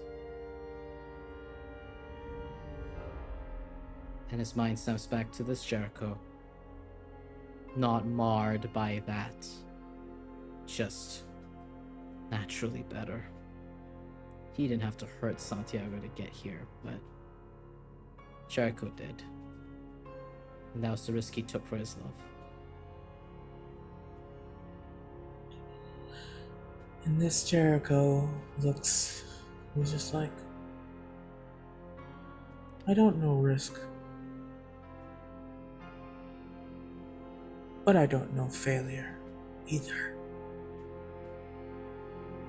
Not like you. Disappointment topped on disappointment. You'll miss your flight. I think there's a blaring sound that echoes, indicating boarding, last call. And Jericho snaps back, and that manifests in his hand, and he looks back at the other Jericho. This isn't finished. I know it isn't. No. But to continue forward, well, why don't you see what your successes bring? And, sorry. Jericho scoffs, and he walks away, but he's still facing Jericho. He's not turning his back on Jericho at all. Jericho version 2, absolutely not.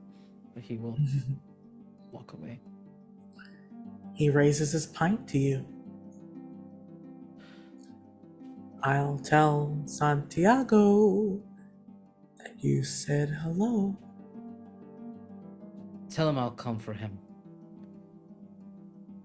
Why lie to the man? He takes a drink. Fuck you. And Jericho's gonna leave. Gotcha. So, last time, this was easier. No strange confrontations in the bar. Moving past the crowds towards a private ship. But last time, there was an officer with 2 older women standing in front of him.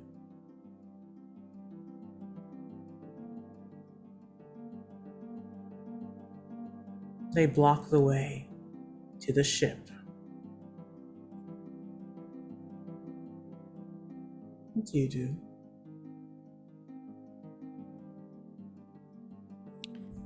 I did what I... Before, there wasn't these people, right? The last time I did this? Or were they here before? I have worked too hard. Dealt with enough bullshit the first time round, and now this time round, to do this again. And Jericho is going to be... He's not going to be rude about it, but he's definitely feeling the toll of this journey so far. Mm-hmm. He says, kind of abruptly, "Excuse me, pardon me, I need to get through. I have a manifest. Let me go." And the soldier looks confused and then looks at these women in front of him. It's just like, these women have pre-manifest for the ship, but they don't have their current manifest. Let me check yours. Jericho does it. And he takes it, and there is a look that passes over his eyes as he looks at you, and the manifest becomes something different. A long silver chain with a ring. A gift. Jericho, tell me what the ring would look like that Santiago would have given you as a statement of commitment. It's humble, crude, but it's gorgeous. I imagine Santiago learned to weld it and design it himself. It's not perfect. The edges, if you pay attention, are a little out of place. There's a moment where there are raised corners, but the pattern that emerges in the middle is that similar pattern to Santiago's tattoos, those waves, those swirls. And there's a moment where Jericho reaches around his own neck and realizes it's missing.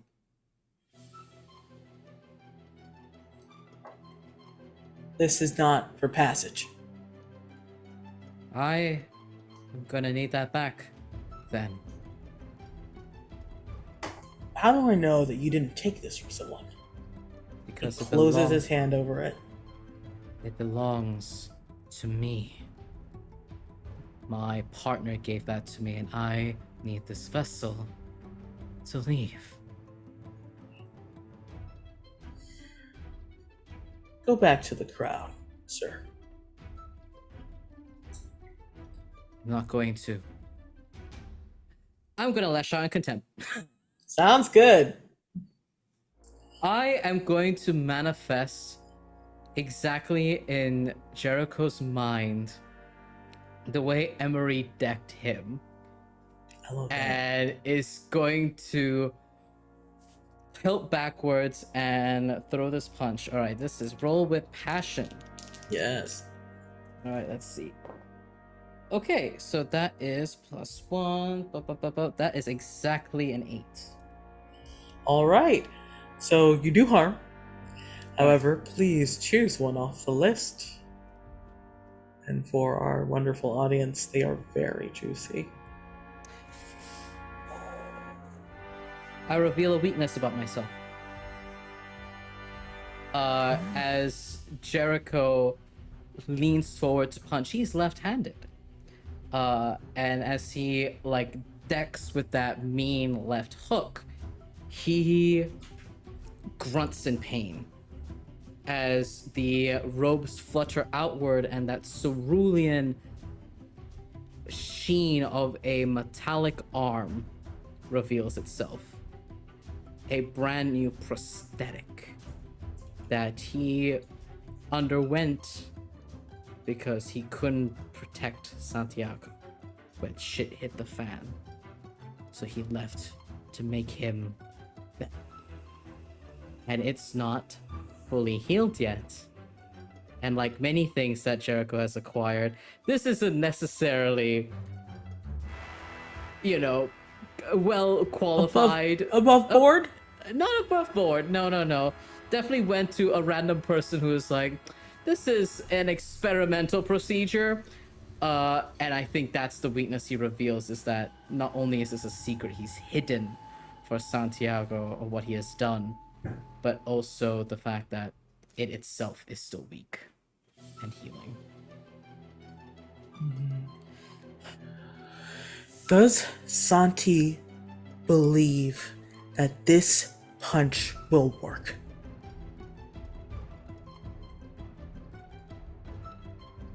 Santi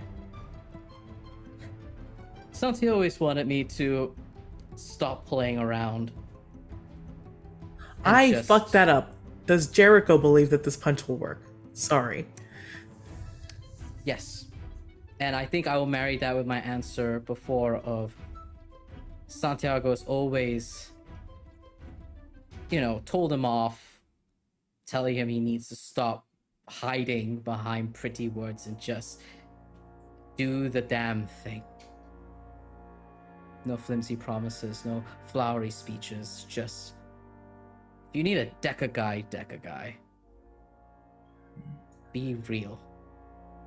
The women on the side scream as you lay this punch into this guy, and he stumbles, hitting the ground, and your necklace, your chain, just falls out of his hand onto the floor. Jericho grabs it, and as he's like running up the gangplank onto this ship, and this guard is like disoriented, and these women are terribly frightened, he just turns around, he looks at them, and he goes, "Sorry about that. Gotta go." Starts running. And the guard yells after you, "It won't work for you! It's not keyed for you!" Fucking watch me, motherfucker! And he'll throw up 2 middle fingers and keep going. And like your memory, where it was easy, the door slides shut behind you, and this long hallway lays out in front of you. You know the ship will only start once you plug yourself in. And looking upon this vertical chamber for cryosleep, he's in that manifest, and unlike the floppy disk shape it had before, it's now this ring shape that he kind of like taps against the screen. And once it lets him in, he puts it back on and holds it tight. "I'm coming for you, Santi. I'm better now. I promise." And as the doors close in front of him, and he prepares himself for cryosleep, just like he did when he left before. However, this time, you're alone. You're alone, and the words that you didn't hear before echo in your mind. It's not keyed for you. It won't work.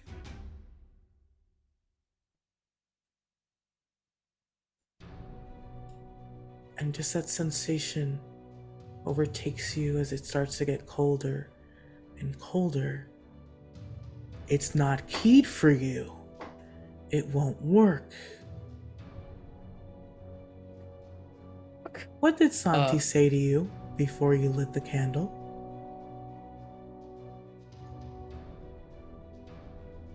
"You shouldn't have, Mielma. And I feel like Jericho wants to remember it, but he doesn't want to. He is scared to." And I'm gonna Uno reverse card onto you. What would Santiago have said to him? "I'm scared. Are you sure this will work?" Of course it will. I have it all figured out. I promise.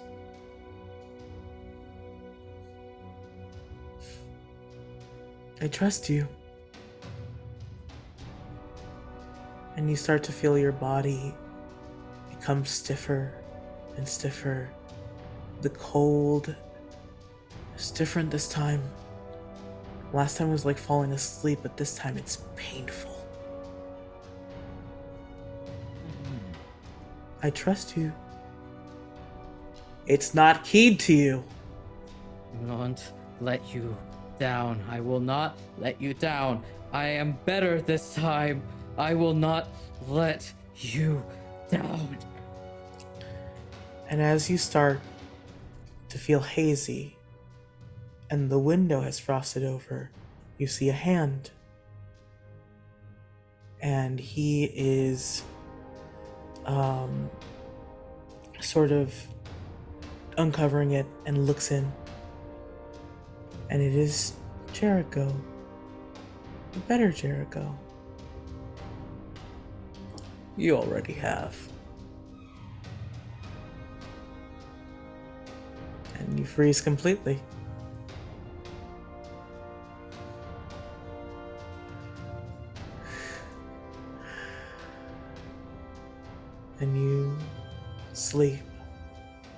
Jericho, until you reach your next destination. But for now, you sleep. Will I mark a harm? No, I don't think that you do right now. I think you finished the Just procedure as you emotional harm? need to. I just hold this inside me. If Okay, listen, if Jericho being told that he already let Santi down hurts you, I'm happy to give you a harm on your spindle. No, it's okay. I will take the benevolent GM gift, but know that I, Val, and also I, Jericho, am hurt by that. Ow. Okay. All right. All right. And with that, it's time for me to play the fates. And for the next chapter in Santiago's book. Welcome, Santiago, to the next chapter, Santiago in the Infernal Gorge.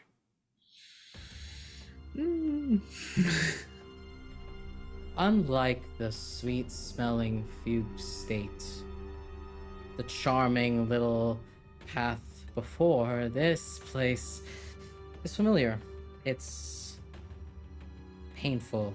The air smells like burnt cinnamon and pepper. It is sharp and acrid, and you find yourself once more that weird grid juxtaposed on top of sand and stone. And you can smell that scent of cinder and rust in the air. An old, beautiful canyon this used to be. Until it came. And you remember when it came. And just like back then, with the heart palpitating in your chest, you hear boom, boom. Two block-like entities emerge, the viruses that Star had sent upon you. And I would like you to tell me, Santiago, what do your sisters look like? Oh my god. His sisters are twins. And while Santiago has always felt very unlike his family, you can see the resemblance. They are short, stern looking, with short cropped black hair. One with the side of their head shaved, with a wilder looking smile, bright pop makeup, and the other one a little bit more demure, but serious looking. Each with their own, like, gorgeous, dark skin, much darker than Santi. And the same honey brown eyes, almost like dark forest. Santiago, stop playing around and running away again. He's running away again. He's running away again. Issa and Maria exchange between themselves, like they tend to do, as if you're not in the room in immediate earshot. We're here to talk. You gotta open up, Santiago. Stop running away. What do you do, Santiago? Santiago looks at Issa and Maria and sort of like stares dumbfounded for a second, because he never thought he would see them again. But that moment of vulnerability slams shut as soon as he hears what he's heard for years. And he turns on his foot and runs away. There he goes again, shutting down that door and running away. You can't hide forever. They both say in unison as now they begin chase. And since you are running away, my friend, this sounds like a don your shroud. You're escaping a dangerous and uncomfortable situation. Please roll with philosophy. Yay, we're so good at philosophy. It's so good at philosophy. Yeah, at least it's not my negative one. That's 6. That's a 6. That's Uh-oh. a 6. So, with 6, interesting. Please, I think what happens in this moment is that because 7 to 9 say you have a dangerous choice. Yeah. So I'll just give you bad stuff. What happens now is as you are running and stumbling, you enter the gorge. There is a rocky path that leads you lower and lower into the gorge, where you're able to see layers and layers of what this canyon used to be, where you used to see beautiful griffin-like creatures perched on little spires of stone, now empty, broken, and shattered. You see areas where there would be adorable, brightly colored, almost leopard gecko creatures crawling around, but instead you just see charred, rusted color shadows all over the space. And as you are running, emerging on your left hand side is a shut metal gate. And I would like you to take a harm and tell me a piece of repression, a moment of insecurity you have kept away from Jericho. Okay. Yep. That's a harm. All right. That's a harm mark. A harm for me. Thank you. Yes. God, I think Santi slams into this metal gate and scrambles against it for a second before he realizes what exactly he has hit. And it is the outside of a medical compound.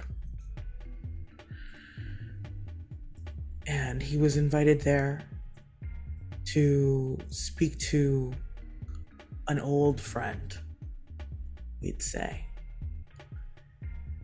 And he tries to walk away from the gate, and he runs into it again. And so he has to push it open and move towards this desolate gorge where this definitely wasn't, to a door. And he hesitates before he opens it. And he looks at a gentleman whose name he can't even remember at this moment. Alone. Angry. He looks at Jericho and he screams for him to get out, for him to just leave. And Jericho stares at this man, someone he could have been, alone, broken by what he had done. And instead of comforting this man, instead of trying to connect to him, he steps out of the door and tries to close it. Just to clarify for me, this man that stood there, is that Jericho or is there two people in that room? It's an old soldier friend. Friend in quotation marks. And because you asked for something that he repressed from Jericho, correct? Yep. Yeah. Yes. And so I don't think Santi never told Jericho that he couldn't He couldn't help out someone who, a friend asked him to help out. He didn't find the words. He couldn't be the person that they needed them to be. So he'd rather lie or not say anything at all. Santi, I know that look in your eye. Just look, I know what it's like. I do. Just let me help you. Jericho, it's not a big deal. I don't need help.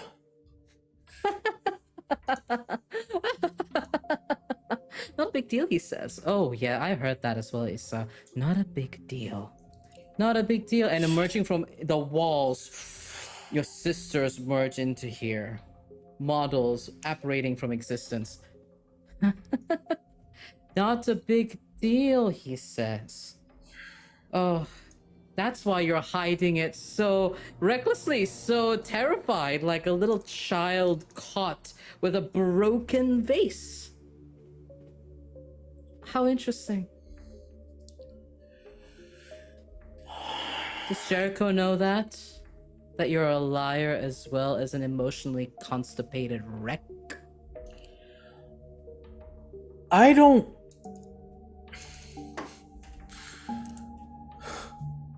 What good would it be for him to know? I don't know. It's hard to love someone you don't really know. What's the matter? You afraid he's going to leave again? The room shifts again, and you are in your room. A room that you and Jericho share. And on his side of the bed is a small digital, almost like a tablet of sorts, with a note typed onto it. Taking a quick trip. See you soon. Love you. And in that moment, Santiago remembers how he smiled. Like, oh, Jericho, so spontaneous. I'll see him in a day or two. But it wasn't a day or two, was it?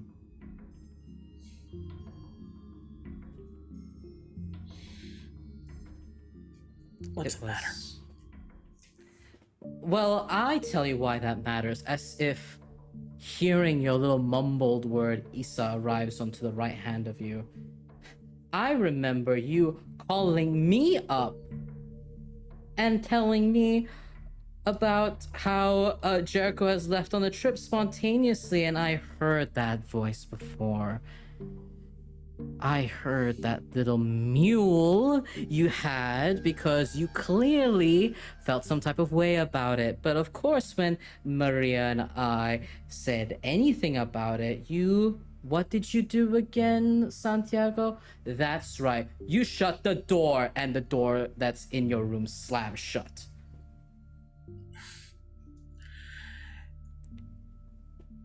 Not everyone needs to know my business.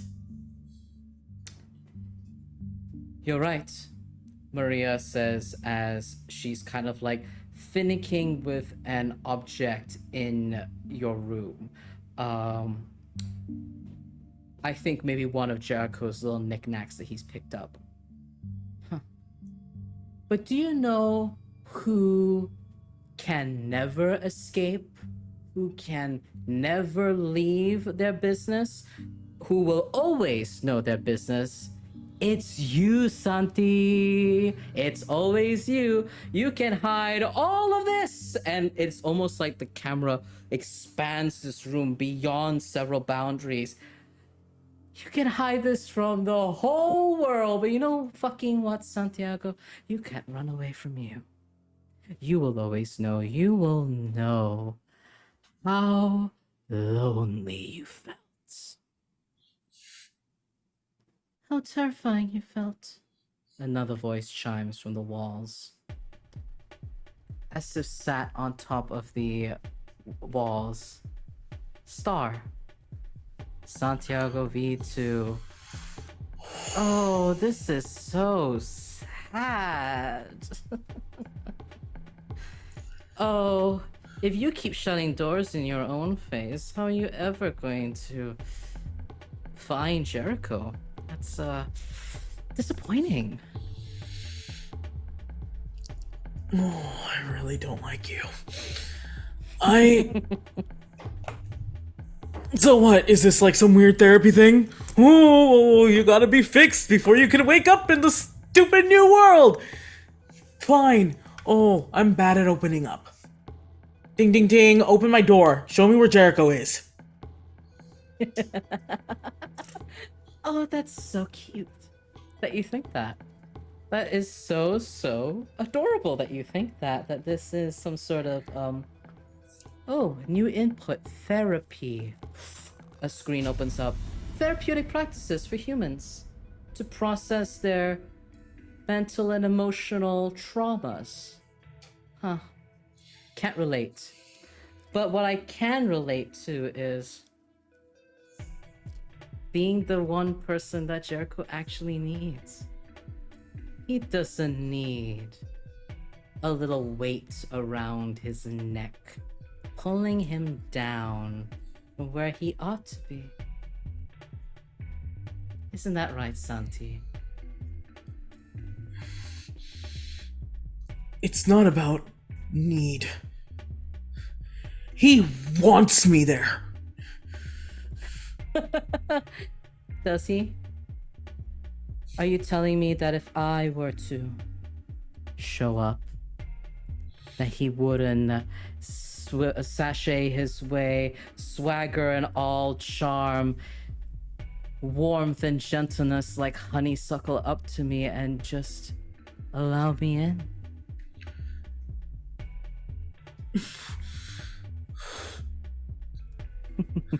He might. But he'd get bored of you fast. Like he'll get bored of you? See, I have what you don't. And this other Santiago hops off this like cabinet that you have, walks up to this door to your room, opens the door, and walks through, closes it behind him. I have the wherewithal to open up.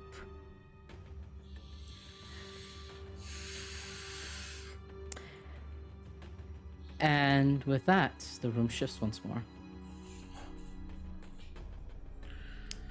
And it's no longer your room.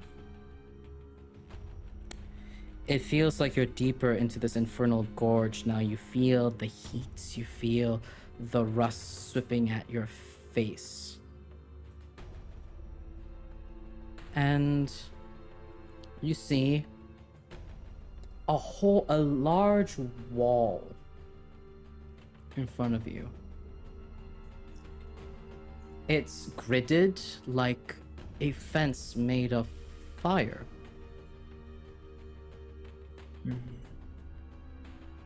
And standing pacing in front of it is an officer.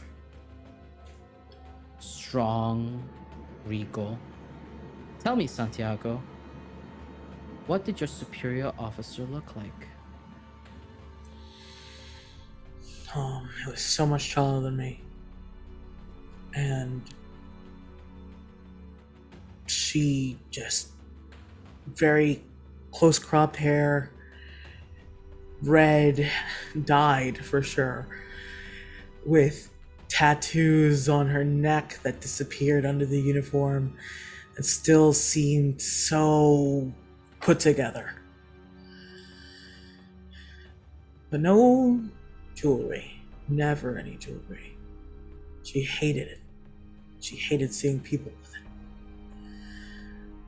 And her jaw was crooked a little bit, broken, much younger, and he had never healed right.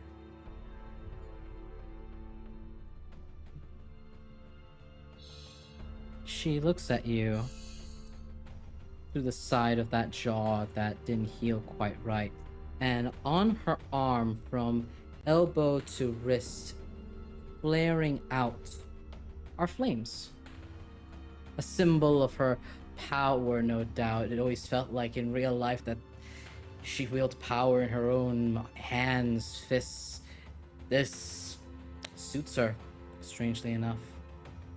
But there's something different about her.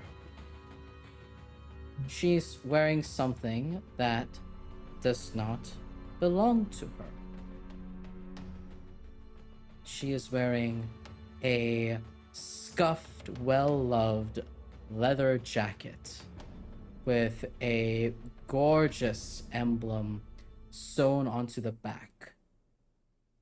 Almost like a better, more revolutionary version of the wolf insignia that the soldiers wielded. This was better. This was yours. It was Jericho's, your gift to him. You knew his dreams. But you also knew he was better than those dreams. Better than that system that encased you all. And she's wearing it. And she looks over at you and she says, "You look like shit. This firewall is pretty fucking high." Take that off. This?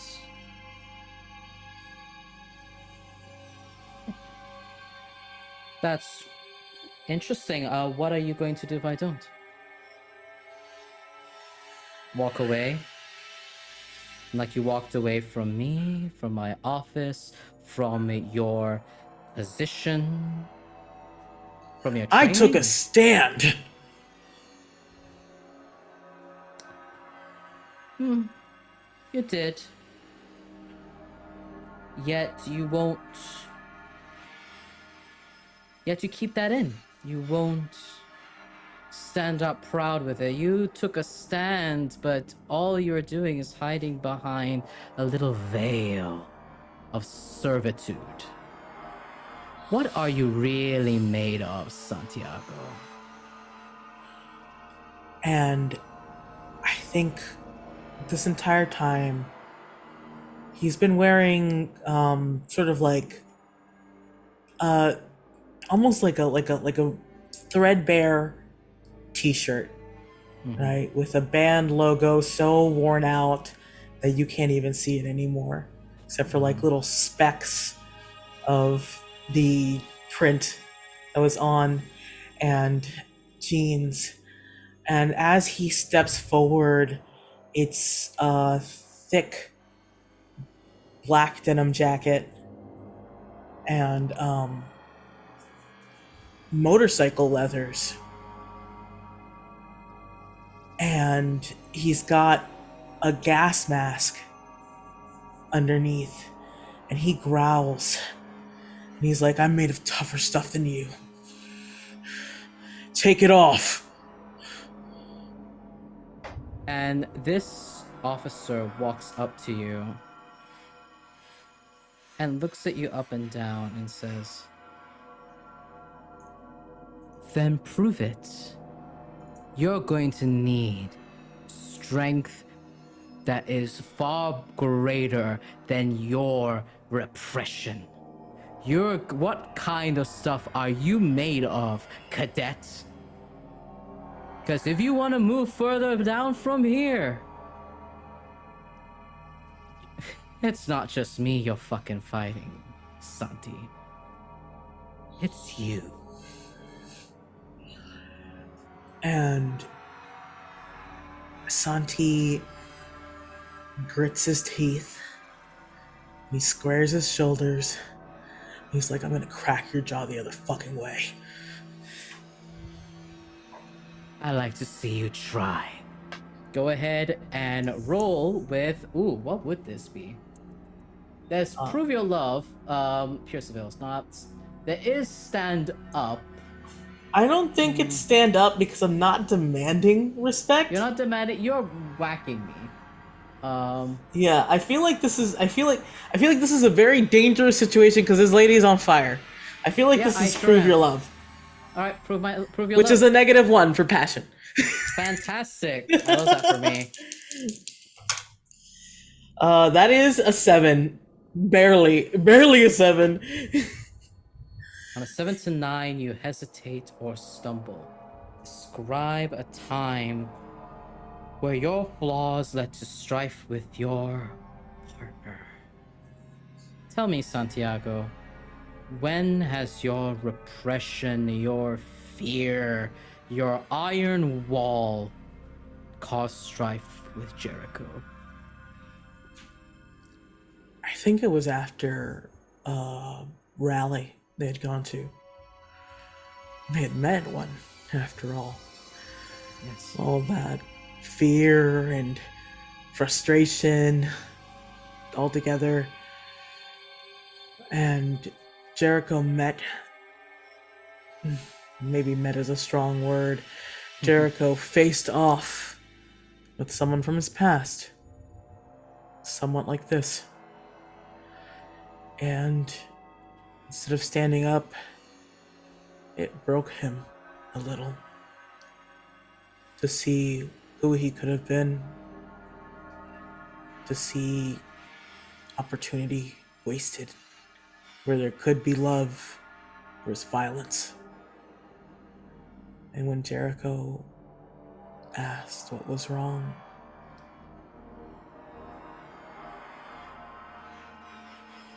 I don't want to talk about it. I can't talk about it. Why do you always push when I can't take it?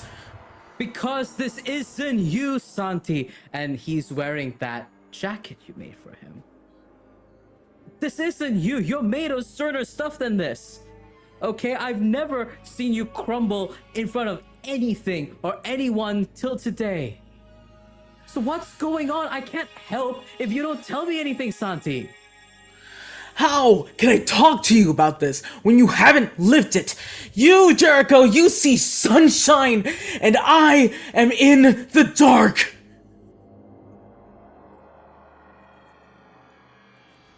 And this memory of Jericho, looks at you. I don't understand. What do you mean? How can I help? What is this darkness that you live in? Let me help you out of it. We're in this together. Don't you see that? You can't carry this. Jericho, you're not strong enough. I have a fun question to ask you. Was that something Santiago actually said to Jericho? Or is this the first time Santiago is actually honest enough to say it? No, that was the first time he had ever said that to Jericho in reality. He said that to Jericho at that moment, in that time.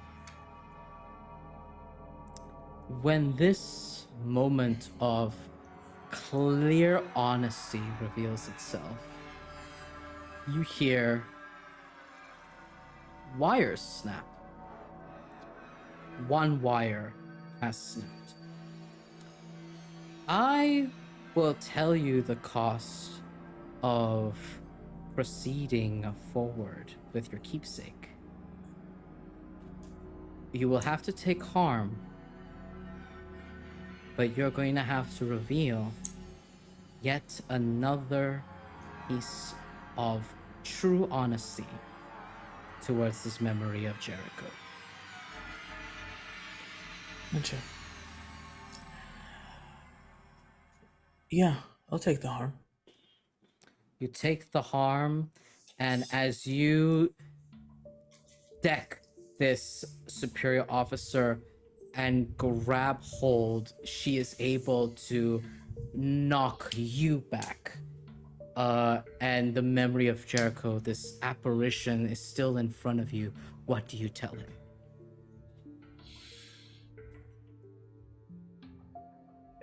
I wasn't strong enough either.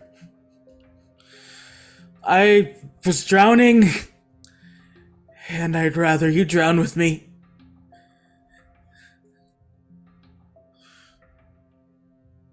This memory of Jericho tilts its head, as if about to say something.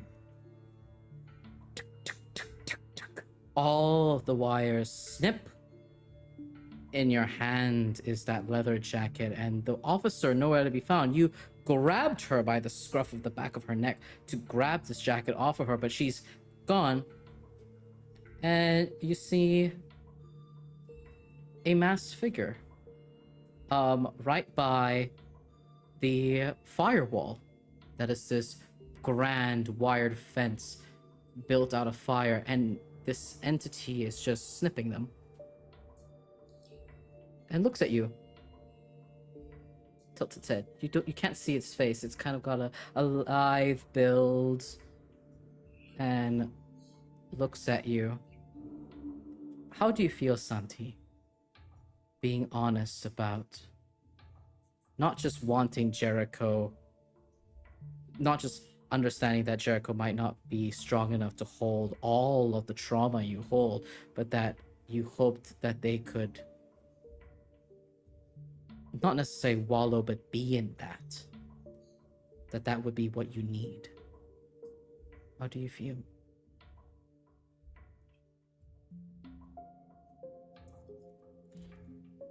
Like hollowed out. Like something had been infected for a really long time. But it's finally healing, but it's ugly. It's gross. And I think it like burns in his throat, the realization that it's so cruel to want someone to feel as nasty as he does. But like he wished that he wished like he felt that Jericho could feel that with him for a moment and experience him instead of thinking of him as such a bright light. And this little entity, this little fate, gets up from its crouching position, skips over to you. From the distance, it looked so tiny, like small. But then as it approached you and stands up, it's closer to your height, tilts its masked head at you, and says, "Scanning. Processing. Oh, I'm sorry. You're hurting. Come here," it says in Jericho's voice. And if you would allow this entity, it steps closer to you and you smell that cologne. Jericho's cologne. It's real. This doesn't feel like a trick. It feels like him. Do you accept the hug? Santi, yes. Mm-hmm. He grabs hard into like the cloak of this thing and pushes his face into the chest. And it's just like, please. I know you're not real. I'm sorry, but please. But I am real. Just not the real that you want. I'm sorry. I know this is hard. But you're both better together. We're better together. And he looks up. And you see that, like, masked face, and on one side of the mask is gorgeous oceanic designs with marigolds littered around framing the face. And on the other side is cybernetic. It's more crude and jaggedy edge, but there are glimmers of starlight.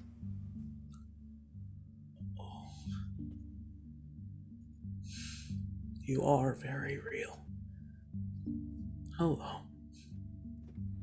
Hi. This is Not the circumstances I wish we met. This place is dangerous. It demands a lot from you, Santiago. But know that over there, and this entity points over to the sun in the distance, past the gridded lines. Over there, he's looking for you too.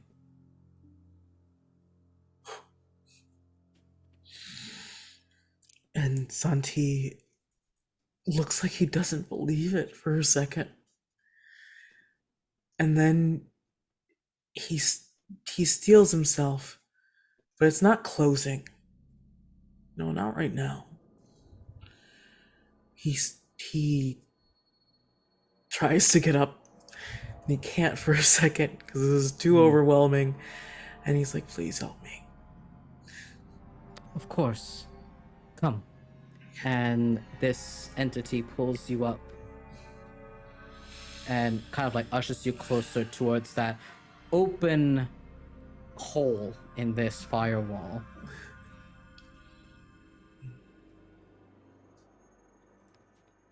Thank you.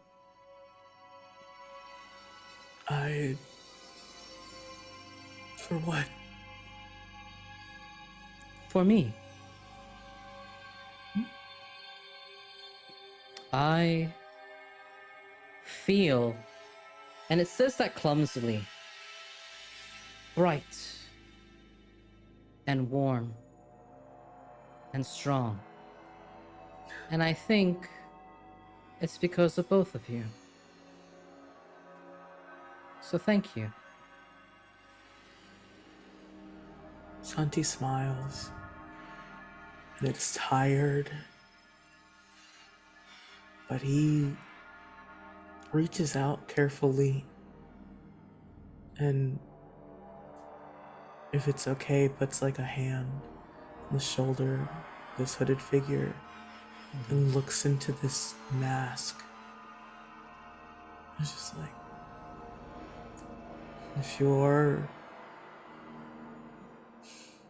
both of us, well then, it's pretty beautiful. We are beautiful. Now go.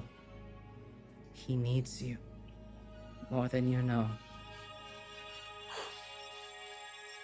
And Santi folds the jacket over his arm. And I think he looks at the fence and he limps a little bit before he gets his footing more sure and he starts running. And this masked figure looks to your back as you run and crest the horizon.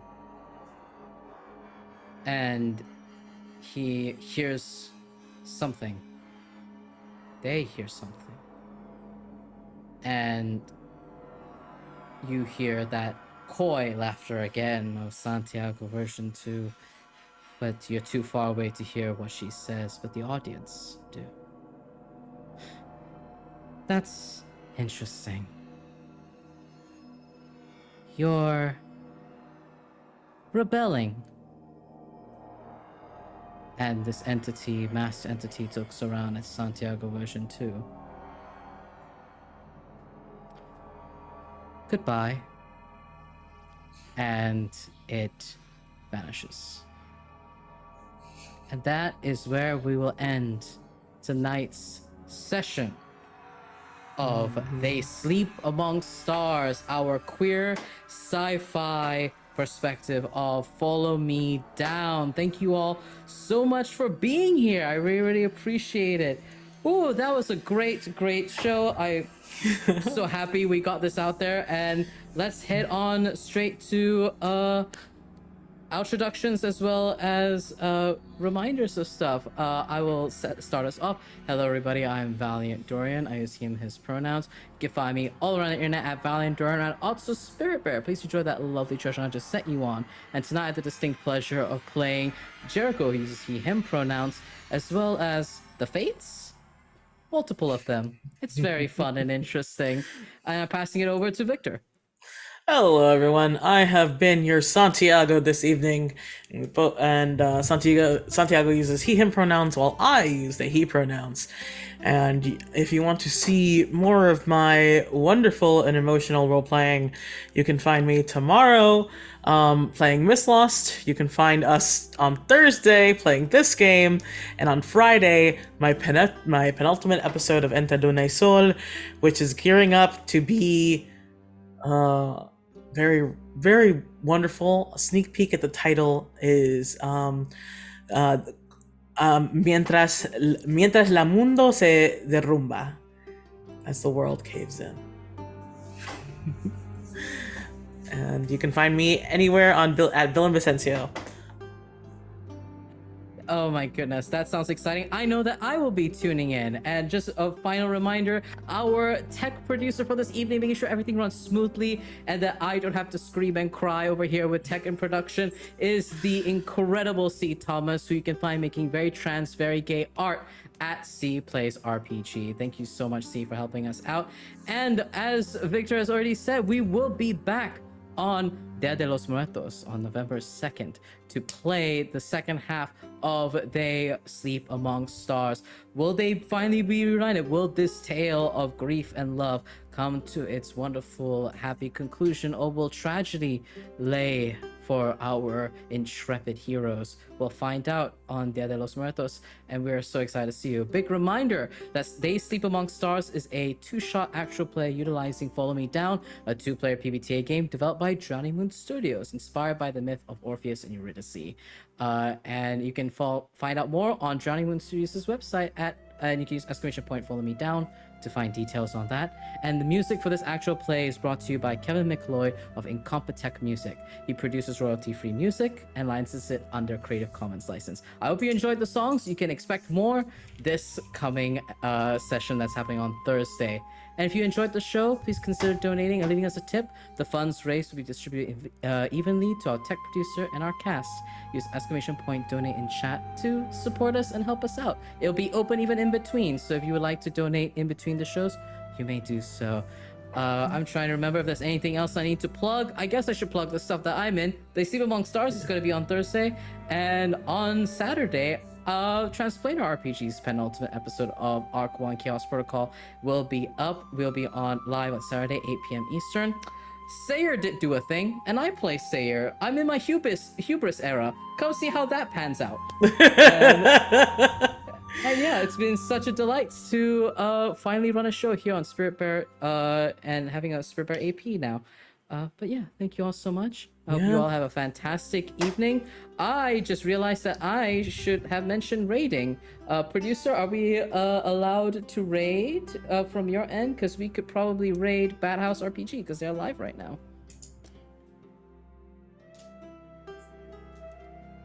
I will do it. I will do that.